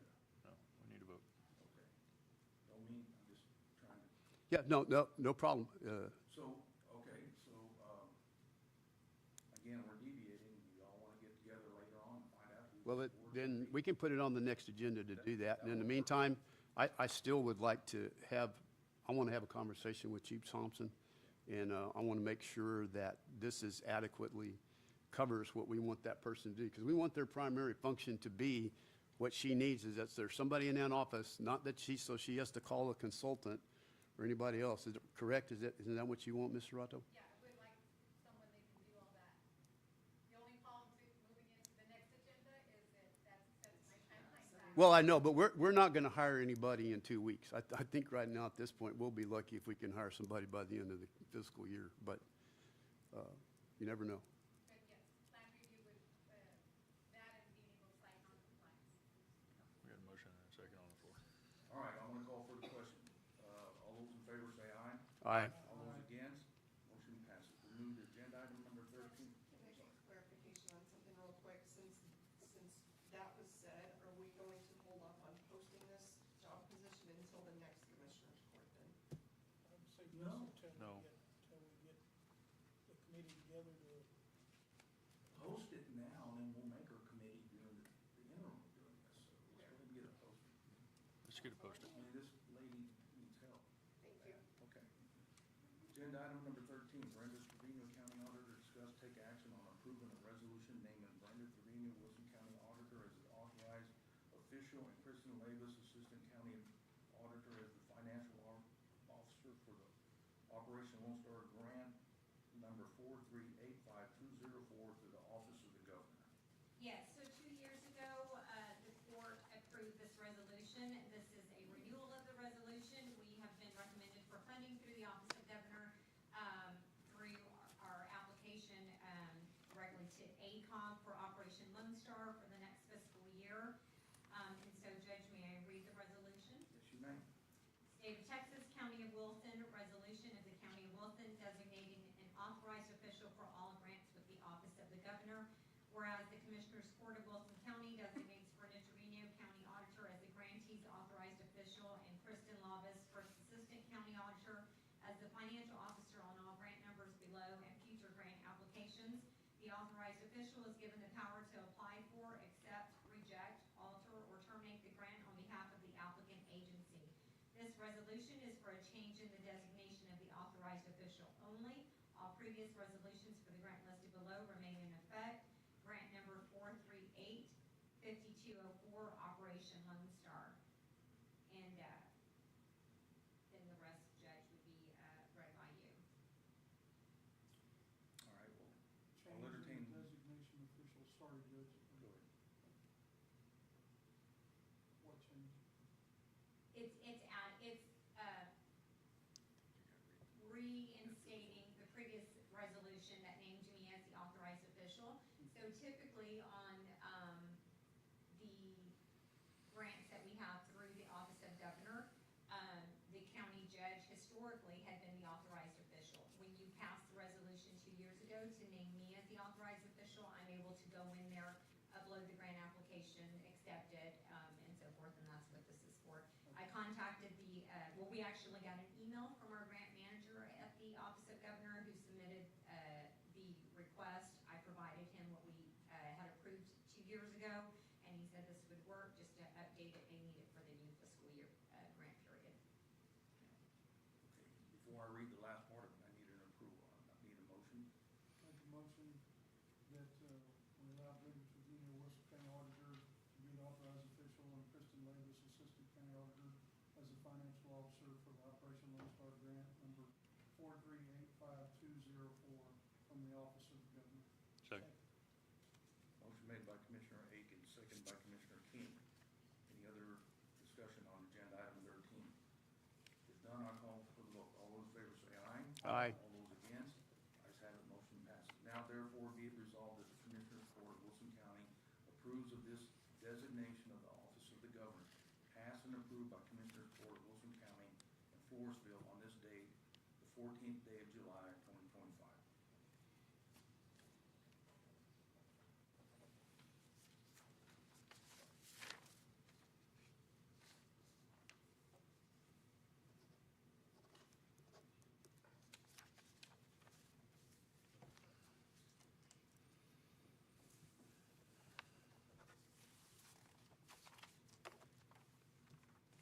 Move to agenda item number 14, Commissioner King, Precinct 2, discuss and take action on the Remsel Property Ingress and Egress Use Agreement for City Public Service Board of San Antonio.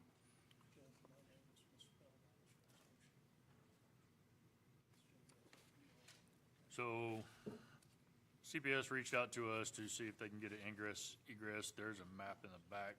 You have all the writing right here as well. This has been through the county attorney. It's been through, county attorney. She's approved it. Ms. Huron and Ms. Nettles. So basically, they're just looking for ingress, egress through the Remshaw on that 345 kV line that's coming through. So we already maintain that road from gate to gate. Those two red dots are gates. And they're willing to take that road and beyond, because that road continues throughout their line and comes all the way, they can almost make it to 97. So that's all they're asking is for us to grant them this egress agreement. And all this is doing is actually replacing the prior one with the previous owners, right? Yes, sir. Kind of the way I read it. Yes, sir. And I think the county judge needs to sign this, don't they? The They county, put your name on here. yes, the county judge will have to sign it, not myself. Who made that document? Who typed it out? Who typed it out? I don't know. Well, between the county attorney and Okay, These I'll guys. make sure that after court that we get it So. corrected. so I'm gonna make a motion to, Authorize the county judge. authorize the county judge to, what is this? Give the Remshaw Property Ingress Egress Usage Agreement to CPS City Public Service Board of San Antonio. Motion made by Commissioner King, seconded by Commissioner Perdola. Any other discussion regarding agenda item number 14? Just, their official name now is CPS Energy. It used to be City Public Service Board, so I'm not sure who looked at this, but there's a couple errors in here. Let's check all that and make sure it's all right before we sign it. Okay. Okay, any other discussion? Call for the vote. All in favor, say aye. Aye. Aye. All those against? Motion passes. I'll make sure those corrections are done. Agenda item number 15, we have Commissioner King, Precinct 2, discuss take action on road use agreement for Alena Energy LLC, County Road 404 and 405. So we have somebody looking at putting another solar farm in. We haven't got any further than this. Right now, they're asking for a road agreement. And County Road 404 and 405, and this is going behind Harper Cemetery is where they're going. There's a map on there as well. They'll be coming off of FM 1922 onto County Road 405, which is a dirt road that turns into pavement. County Road 404, where they're going, right past that creek, that's all pavement as well. They've, within their road agreement, they're gonna go look at the road, they're gonna take the condition of the road. So, once the completion of the project is done, or if we have any problems between start of construction to end of construction, they will work with the county to actually take care of that road and repair it. So, would you like to come up? If y'all have any questions. Good morning, Judge and Commissioners. My name is Tommy Berger. I'm the Director of Development for Advanced Power, and I'm the project manager for our Lean Energy project. We've been working with the county from a permitting perspective over the course of the last 12 months and worked to get this road use and maintenance agreement finalized. Happy to answer any questions you may have. So is there a project? Yes, the project's intended to start construction. It's in the development phase yet, so we haven't yet reached the final investment decision to proceed into construction. The intent is to start construction on the project either later this year or sometime next year. Do me a favor, I couldn't hear your name or last name, sir. Tommy Browder. Tommy Brother, thank you.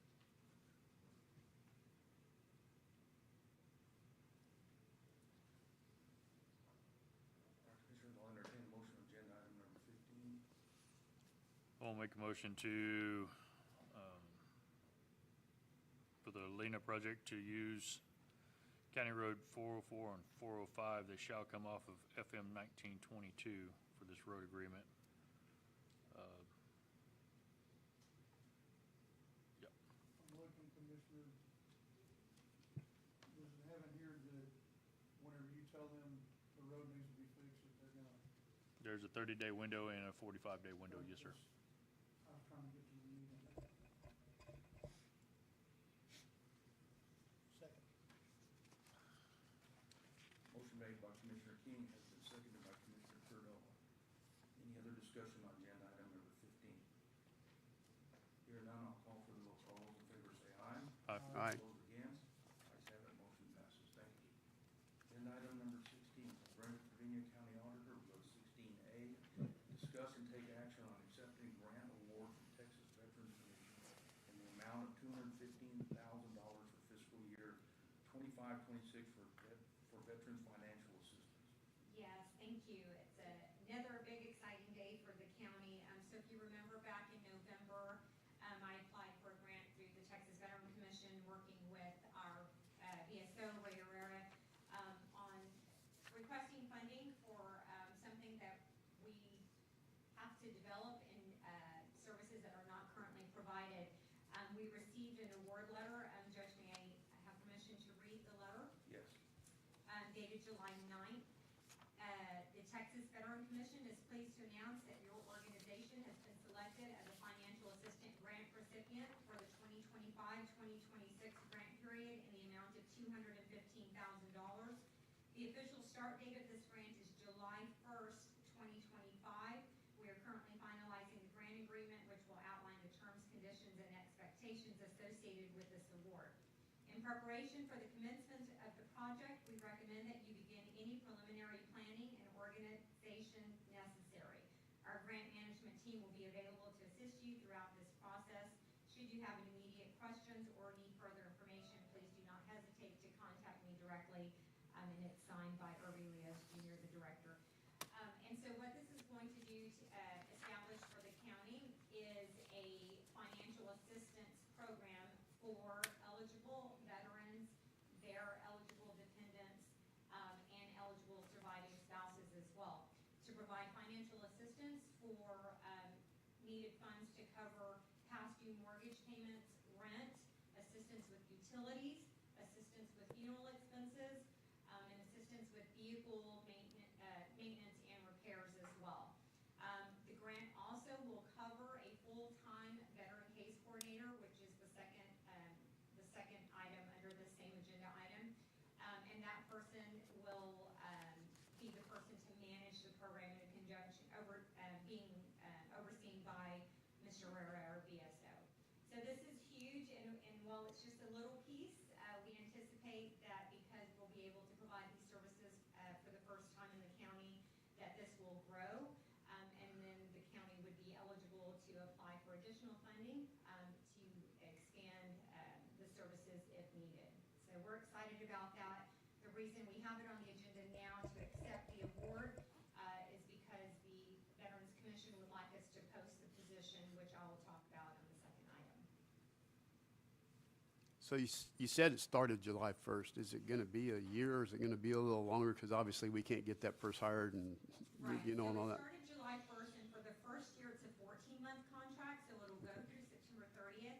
They purposely did the 14 months so that they would follow the state's fiscal year, and then the second year will pick up October 1, which would be our fiscal year as well. This is a reimbursement grant, so any expenses that we incur would be,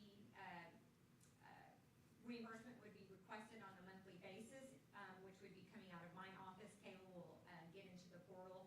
We've had numerous meetings with TBC. Our most recent one was last week via Zoom, and they are just as excited to bring this to Wilson County to move forward. So yes, for the first year, it is a 14-month period. I'll entertain a motion, Commissioners, on 16A before we move to 16B that should be separate. I'll make a motion to accept the grant award from Texas Veterans Commission in the amount of $215,000 for FY 25-26 for veterans financial assistance. Motion made by Commissioner King, seconded by Commissioner Aiken. Do we have any other discussion regarding 16A? Hear none, I'll call for the vote. All those in favor say aye. Aye. All those against, nay. Ayes have it, motion passes. We go to 16B, discuss take action on approving the hiring of a veteran case work coordinator for the Texas Veteran Commission Financial Assistance Grant. Yes, so as I mentioned, out of the 215,000, about 132,000 and some change is the financial assistance portion for the veterans. The difference is to hire a full-time veteran case coordinator with full-time benefit package. This would be 100% grant funded. And so the request is to post the position. Mr. Herrera has worked with Jalen already to develop that job description on the recommendation of the Texas Veteran Commission as well. And we've also been working with Williamson County, who has the same program established, and they've been a big assistance as well. So this would require a budget amendment so that we can establish the grant fund and posting of the position immediately, and then the hiring, and then of course the reimbursement request thereafter would come every month. And then I'll budget for it starting in the new fiscal year. Okay, can you come back with the job description and salary, or? That would be, well, the hope was, I don't know, do you have the job description already finalized to post today? I have not been involved in the job description, so I'm not sure. Yeah, I believe Mr. Herrera is out of training this week, so he's not here, but I do believe that he sent Jalen He was working on it his, last time I the talked. job And description. also the salary range. The salary, I believe right now is set at 42,000 plus benefits, and then would we allow for a potential increase in the new fiscal year based on whatever the cost of living increase is that the county may approve. But basically, this person would be, as a case coordinator, I can tell you, in reviewing with TBC, this case coordinator would be the person that would be responsible to confirm eligibility. TBC did provide us a step-by-step guide of what this person's responsibilities would be so that we could incorporate that into the job description. That much I do know. But it's to confirm eligibility based on their veteran status and the documents that would be required for us to keep on file. And then the case manager would then determine eligibility of the need and basically putting together the entire program, how many times a veteran and that family and dependents are being assisted, what are those parameters. So the entire program is being developed, but we can't finalize that program until we hire the person to help us put it together as well. So that the get the position posted so that there is not a further delay, because they were anticipating or wanting all grantees to be on the ground running by July 1st. They knew that this required Commissioners Court approval to accept the award and move forward, so they are fully aware of that, but they are expecting us to move forward. Commissioners, I'll entertain a motion on 16B.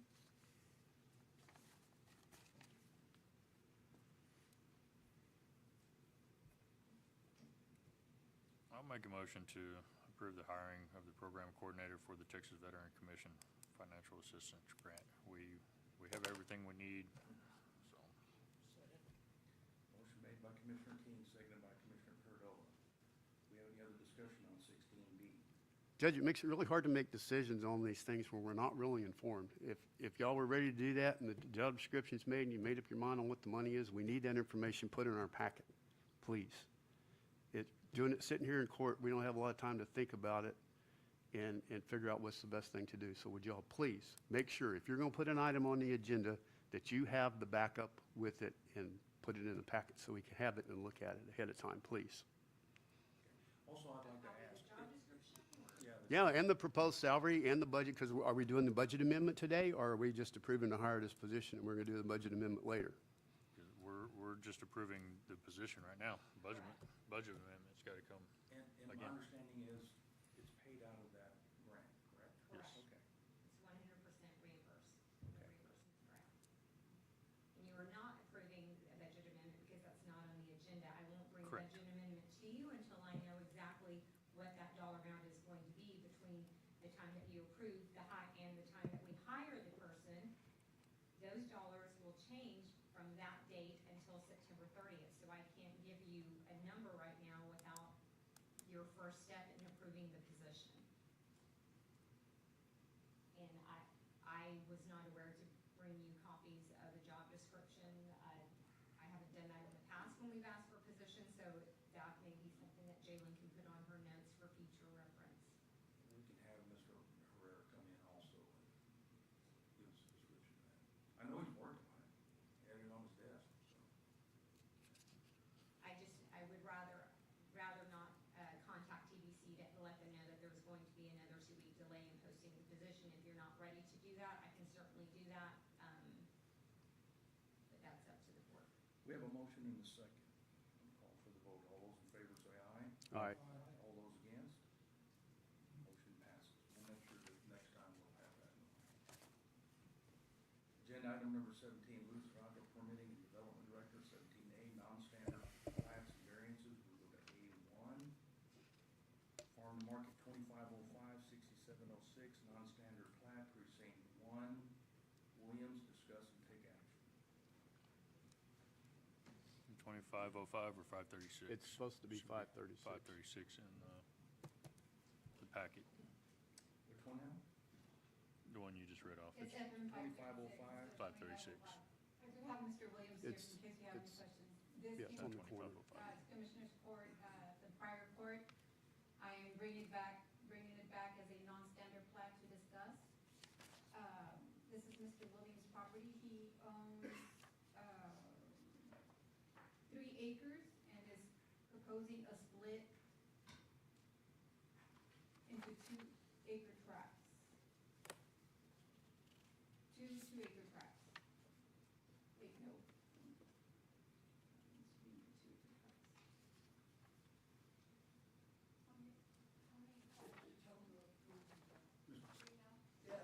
Identify yourself. This is Mr. 2-acre tract and 1-acre tract in the front on the highway, the 1 acre. Jared Williams, I'm sorry. I can.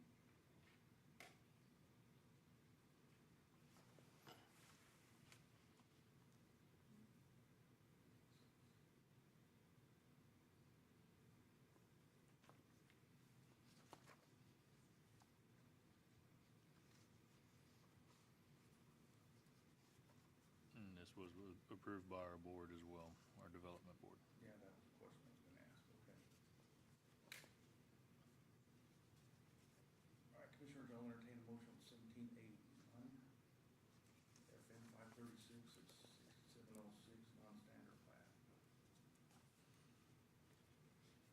make a motion, well, I mean, this is your precinct, so. Go ahead. No, y'all, I mean, y'all are on the committee. Y'all know more about it. I'll make a motion to approve this non-standard plat for FM 20, or as you were, 536, 6706, precinct 1, Mr. Williams. Second. Motion made by Commissioner King, seconded by Commissioner Perdola. Do we have any other discussion on 17A1? Hearing none, I'll call for the vote. All those in favor say aye. Aye. All those against, nay. Abstain. Motion passes. We move to 17A2. Thank County you all Road. very much. Yes, sir. Yes, sir. Have a good day. County Road 326, 990, non-standard plat, precinct 1, COSA. Discuss and take action.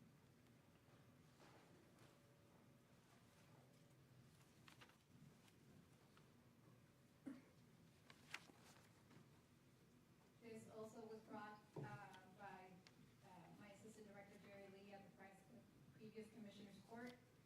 This is a 12.26 current track right now, and they are proposing to split 1 acre out of it. This is coming in as a non-standard plat. They do plan on selling that 1 acre with the house on it, as you can see on the survey presented. This was given approval by the review committee. They did provide utility letters and all information that's needed for the non-standard plat variance.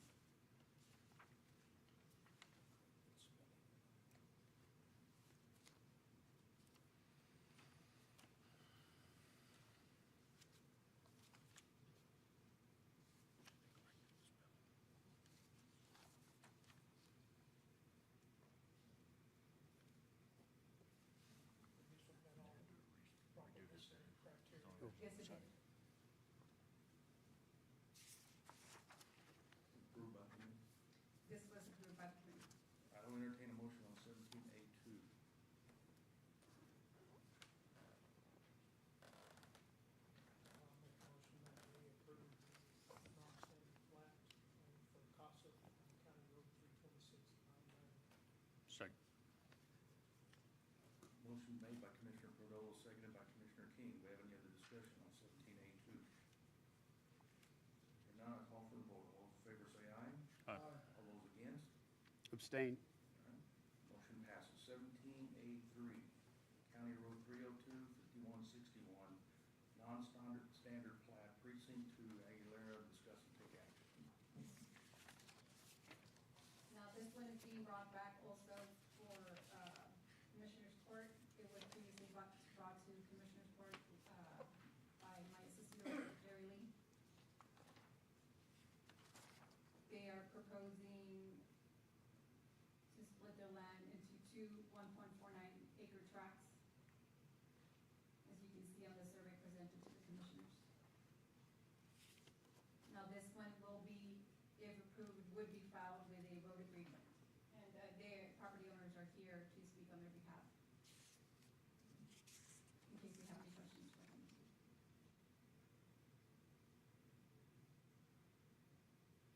So, yeah, I was gonna, well, how are they getting there now? The easement that's granted to them by the property owner adjacent to their property. And the road agreement is the easement agreement. Is that correct? Would you like to come up here and speak?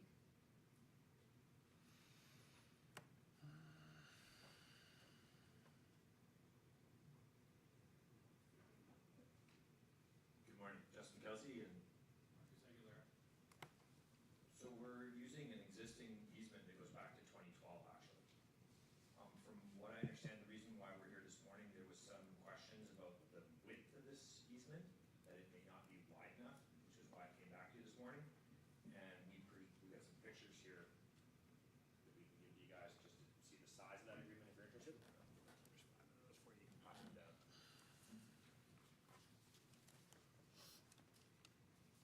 And on the second page, there's a survey there of the existing easement. And we slightly adjusted it and updated it as well with approval from all the landowners. Didn't in 2012, didn't we require 40 foot back then? In 2023, our subdivision regulations ask for a 40-foot road frontage, which is what they have with that easement. The 40 feet don't go all the way across because then it becomes an easement. It's only using someone else's property to access to your own lots. But their road frontage is 40 feet to the county road. I think it's, photo number 1, it shows that. Well, I mean, there's no fence there, but Right. what happens when somebody puts up a fence? There's actually a water box there for SNS that would prevent that.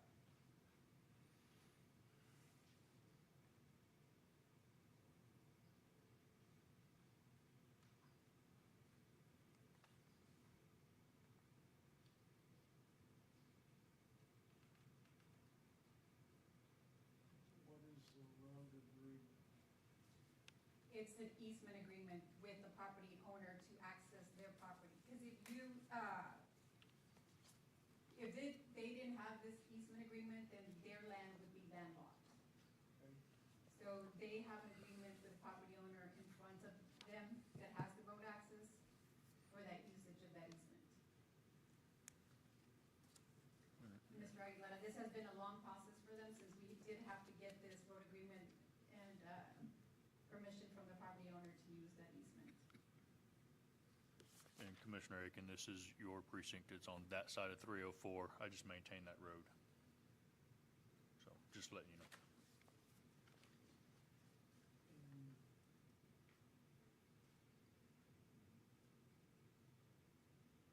So the road agreement is dealing with private property Yes, it's an On the easement easement. agreement. on the whole of the property right here.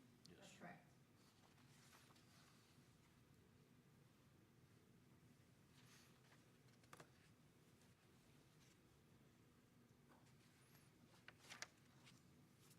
And that should be in your packet, the easement agreement letter.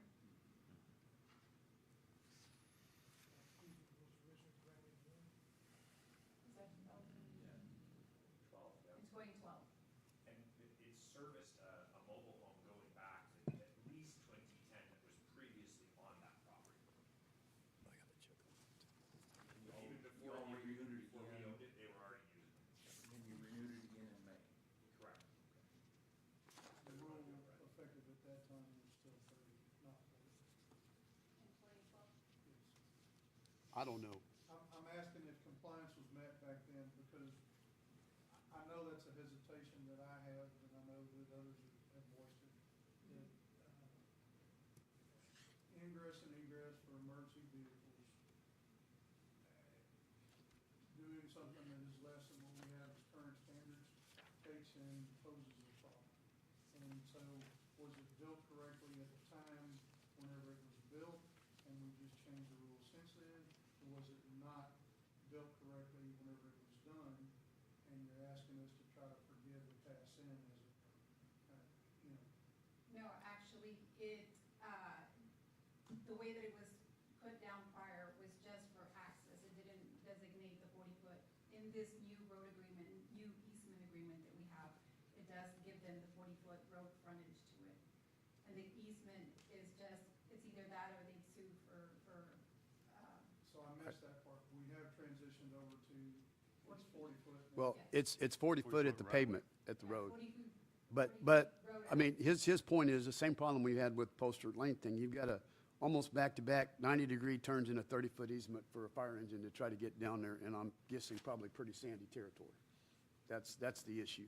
Once he's stuck, nobody can get around him. But then also it would be landlocked if it didn't have. Well, I understand that, but that's why we're getting at the width of this agreement. That's the concern, is getting emergency services back there if we need to get emergency services back there. I mean, once the first guy's stuck, that's kind of the end of it. If I may add that since we took ownership of the property, we've actually added gravel. So since we took ownership of the property, it's, in my opinion, a lot safer for engines or any vehicles in general to access the property where the home engine will be in case of emergency. Before there was nothing there, it was just sand, so it was easier to get stuff, but now there's gravel. Yeah, there's a turnaround there now, and what you're seeing, those pictures,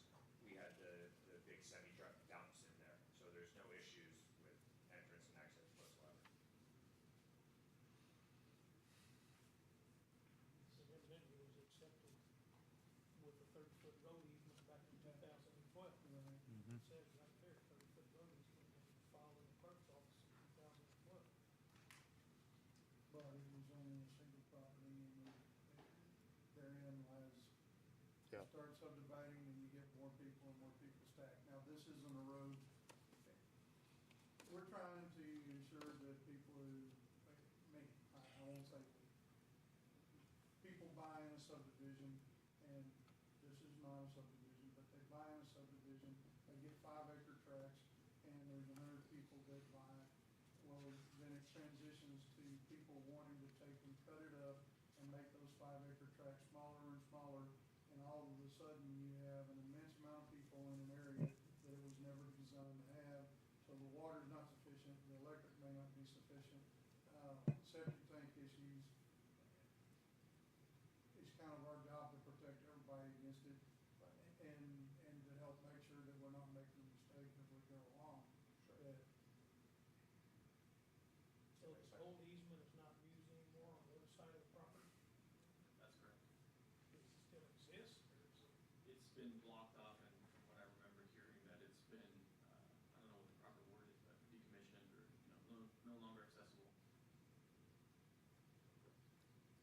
And that was the purpose of them creating that other easement that we're now, the one that's in question now. On the back end. That previous easement runs directly through the middle of their property, Yep. right up against a house, and there's a fence in there now. I see it as a 30-foot easement as well. Mhm.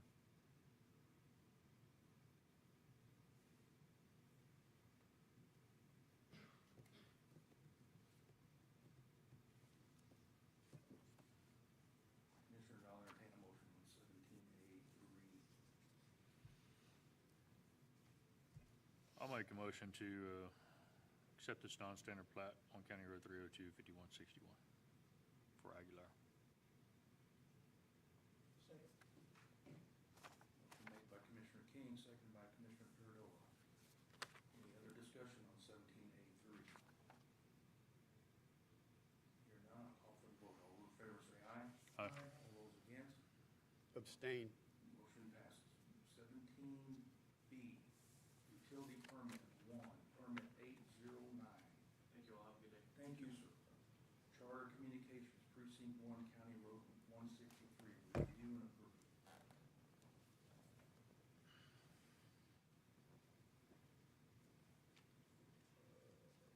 So this was submitted by Charter Communications. This is for fiber optics, and this is just the county's way of holding fiber optics responsible for any utility lines that are going in our county.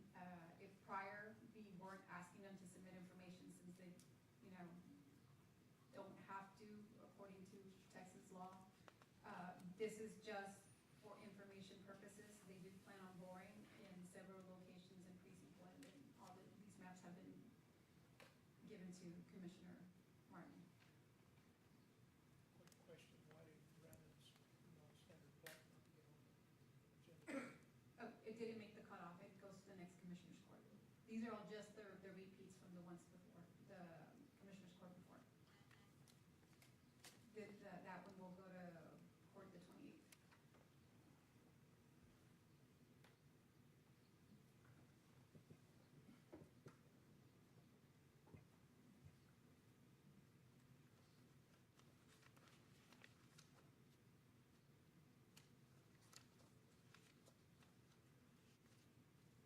I'll entertain a motion on agenda items 17B1.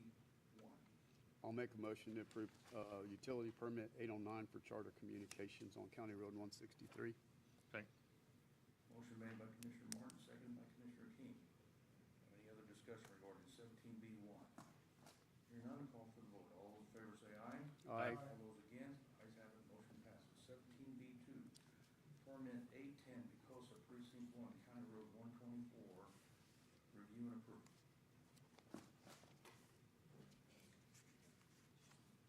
This is a utility permit submitted by Picosa Water Supply Corporation, who proposes to bore beneath County Road 124. The maps have been made available to Commissioner Martin. So I have a would you refresh my memory? So did the folks on this property, do they have a development permit for their slab that's on that property now? This is, 124, they just submitted their development permit for this one. When was that? This past week. Okay. And there's a slab that's been finished there for a couple of weeks. Is the water, well, my understanding is that house is too small. It doesn't meet the covenants and restrictions of the developer. So my question is, and I notice Maureen's not here, whether this is for the house or whether it's for the RV, have they, because I guess if they're going to park their RV there, do they have to have a permit for that? They don't have to have a permit for an RV because it's not a permanent structure. Okay. So, I mean, I don't know. I'm not inclined to approve this just yet because I don't know what's going on out there. Looks like they got the cart before the horse. I don't know. Do you, is that, well, they didn't get a development permit. Now they're asking for water. Their house apparently doesn't meet the deed restrictions. They're supposed to have at least a 1,600 square foot house, and it looks like they've only got 800 to 1,000. I hate being a party to part of their argument by giving them water when we shouldn't, if we shouldn't. That's my question. Sure, and I don't think that we have the facts as to what if the water is going to be used for, or if it's. And we don't enforce covenants and restrictions. I know, exactly. We don't. But I mean, I don't want to be a party to enhancing their being in violation of their covenants and restrictions. I think that puts us in a liable position, and it implies, right, some kind of approval because we approve this permit? Sure, and I think that we're looking into that for the subdivisions as to whether we can make it part of this regarding ensuring that the covenants and restrictions are implemented correctly, but as of right now, we do not. So what is your advice right now, or your recommendation? I don't have enough information as to be able to tell you what it's for. If it's for a structure that doesn't follow our policies, I think that we have an issue. If it's just for an RV of something that we don't regulate. I think they need to define what they're going to use the water for. Because Picosa's rule is that you have to have 1 meter for an RV and you have to have 1 meter for a house. You can't put them both on the same meter. So as part of this, it's helping them enforce their restrictions. I mean, because they just send out letters to everybody notifying them. If you have an RV, you have to have a separate meter for an RV or travel trailer or whatever. That's their rules, not ours. So, yeah, let's ask for, I guess we can ask for clarification on the permit application, right? Yes. Yeah, it's not a problem. Yeah, let's do that. Ask them to clarify what the permit is for, whether it's for the structure or for the RV that's out there. Give me enough time to review their development permit. Okay, so no, we'll just take. No action. This time, 17B3, I'm sorry, 2 will be no action, correct? Yes. So we get further, okay, we bypass that. 17B3, permit 811, Sutherland Springs Water Precinct 2, County Road 404, review and approve. I've been out there. I'll make a motion to approve County Road 404, permit 811. Motion made by Commissioner King, second by Commissioner Farrelletto. Any other discussion, further discussion on 17B3? Hearing none, call for the vote. All those in favor say aye. Aye. All those against, ayes have it, motion passes. 17B4, permit 812, Sutherland Springs Water, Precinct 2, Hummingbird, review and approve. Can I combine 4 and 5? Sure. You can. Okay, I'll make a motion to accept the SS Water for Hummingbird Lane permit 812 and 813. Motion made by Commissioner King, second by Commissioner Farrelletto, with the intent of having 17B4 and 5 combined for a vote. Is there any other discussion on either of those agenda items, 17B4, 5? Is that the same property or separate Yeah. property? They just have. They're right next to each other. Hearing none, I'll call for the vote. All those in favor say aye. Aye. All those against, ayes have it, motion passes. 17C, oil gas permit 1, permit 163, Warwick Artemis Precinct 2, County Road 229, review and approve. So I've been out there. I talked to Joe Tice, the landman out there, and he has, let's see if he made sure.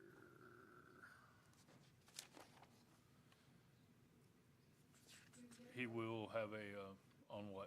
I'm sorry, Judge. On the first one, should we have a vote for the record saying about it being tabled or? No. No, we just didn't take any action. B2 was no action. Bring it back after more information. If we tabled, then we're gonna have to go through the process of taking it to the table again. All right, so back to 17C1. So there is an email in there I asked Mr. Tice to send to us. He will bore at least 10 feet below the bar ditch shown in the plat. So I will make a motion to approve permit 163 Warwick Artemis on County Road 229 to bore underneath the road. Second. Motion made by Commissioner Keaton, seconded by Commissioner Gurdola regarding 17C1. Do we have any other discussion regarding this agenda item? Hearing none, I'll call for the vote. All those in favor say aye. Aye. All those against, nay. Ayes have it, motion passes. We have agenda item number 18, Sheriff Jim Stewart, Sheriff's Office Progress Report.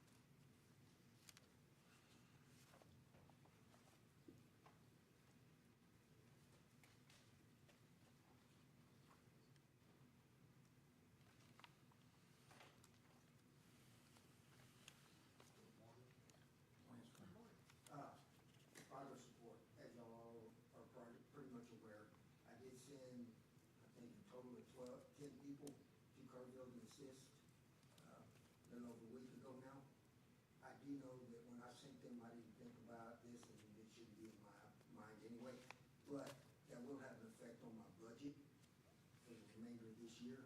While we can attempt to get reimbursed for it, that's not gonna come before the end of this budget. So the fact that I may run over budget on salary, I thought I need to bring to your attention. Do we have the proper paperwork, Sheriff, so we can get reimbursed by the state? Yes. We do have it? I emailed it And to this the happens, sheriff. it has, this is how we respond. Yes. But there's a way to get reimbursed. But I do know that the state's not gonna be responding because it's still ongoing. So I know it's gonna be a while before they even start collecting this stuff to repay. So I just figured I need to bring it to your attention. Let us know early on so we can start. Will do. Okay. Thank you. Thank you. Have you seen any of that, what the sheriff's talking about? I mean, Um, where it's gonna affect them? I did, and I did, as soon as we came into office on Monday, I got in touch with Tatum, and they supplied me with the documentation that we had received during our Tatum training last year, just to make sure everything was down. So I emailed the sheriff and his chief deputy and Miss Leslie as well, with just instructions on how to keep track of their time, labor, any expenses related to meals and so forth, gas. And then I would do the same with you. I've discussed it with Judge Whitman as well. Once if you guys get ready to deploy any equipment and labor, we would follow suit. As long as we are keeping track of everything from A to Z, there will be funding coming available for us to request reimbursement. We just have to make sure we have all of our stuff documented. Sheriff, are they asking us like a rotation of your guys, or we just, No, but I'll be thinking about it as things calm down because I know that sheriff's office is gonna be overwhelmed. Yeah. They're gonna get worn out. My deal is not so much for the rescue and recovery stuff, but just maybe to go cover and let their deputies have some time off. Correct. I'm gonna reach out to them probably sometime this week and see, could we benefit y'all that way? Say, we come up and cover calls for you while y'all try to rest. that's why I was asking, because I figured that their guys are everywhere, so. I'm gonna reach back out to him, but I know he's busy as all get out right now. So I'm Yeah. gonna give him a chance, but I know 2 weeks into this, they're gonna get wore out. Oh, yeah. Yeah, and definitely. funding, as the sheriff said, funding will not come from FEMA until until all of the They recovery is probably won't even start assessed. until this thing ends. Right. To compile it, so you're gonna probably be looking at 2025, later 2026. Yeah. Before they start reimbursing. Correct. But, And that's why I sent them the paperwork, because we'll forget 12 months from Yeah, now, who did exactly. we send and how long were they there? And so we're keeping a file with any receipts or anything. I believe Commissioner Aiken purchased some boots and socks and things, so we have those receipts in our file as well, just to do everything we can proactively so that we're prepared when that funding does become available. Yeah, I think that's a good thing if we And can that continue doing it. might very, I don't know, it may come out of OLS later on supplement, so we'll monitor that. And that's one question I was gonna ask, Brenda, is two of them were actually on OLS already. Do we worry about refunding, because you're paying them out of state funds? That's a question we need Yeah. to ask them, because it may make an Yeah. effect on whether or not we actually try to reimburse them. Yeah. We'll look into it. We don't have all the answers yet, so Gotcha. I'm sure state is going in circles and they'll circle back to Oh, us. But yes, we will take care of it on our end. Thanks, sir. Thanks. Agenda item number 19, Genevieve Martinez, County Clerk, discuss take action on Commissioner Court minutes. There's 4 of them, and they've been reviewed by the county attorney and the judge.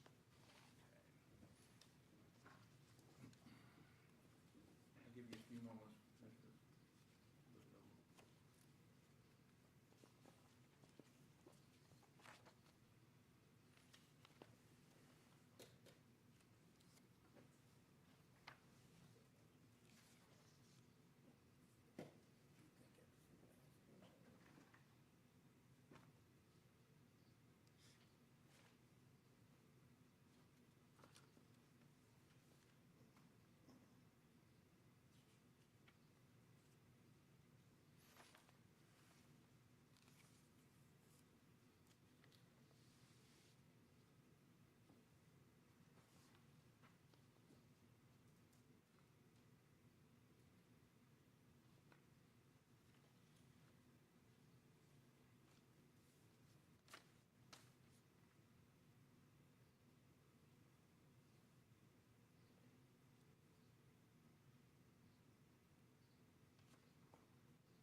All right, Commissioners, I'm going to entertain a motion to take action on the Commissioner Court acceptance.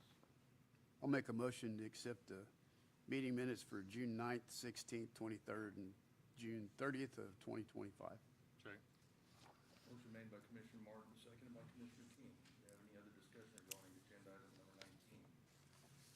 Hearing none, I'll call for the vote. All those in favor say aye. Aye. All those against, nay. Ayes have it, motion passes. Agenda item number 20, Jalen Waterford, our Human Resource Specialist, presentation of payroll and personnel changes. Crystal Rosales was hired as a patrol deputy for the sheriff's department, making $25.33 per hour, or $55,326.32 annually, effective today, July 14th, 2025. Gerald Lee Laughlin was promoted to the position of Assistant Permits and Development Director with the Permits and Development Department, making $26.45 per hour, or $55,000 annually. Jason Wood was hired to fill the position of Driveway Inspector, GIS 911 addressing, in the Permits and Development Department, making $23.08 per hour, or $48,000 annually. Dustin Littlefield was terminated from his position as a road hand with Precinct 4, effective July 8th. And Jesus Mata has resigned from his position as courthouse security for the sheriff's department, effective July 25th. Any questions, Barb?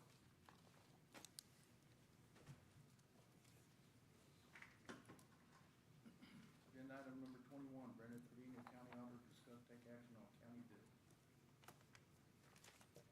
I have reviewed a total of $1,056,183.60 worth of bills. The bulk of that is our payment to, on the EOC Center, as well as our annual payment for the 84,000 and some change for our ACOG Transit annual payment is also included in there.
Second. Motion made by Commissioner Aiken, second by Commissioner Martin. Is there any other discussion regarding agenda item number 21? Hearing none, I'll call for the vote. All those in favor say aye. Aye. All those against, ayes have it, motion passes. Entertain a motion to adjourn. Motion to adjourn.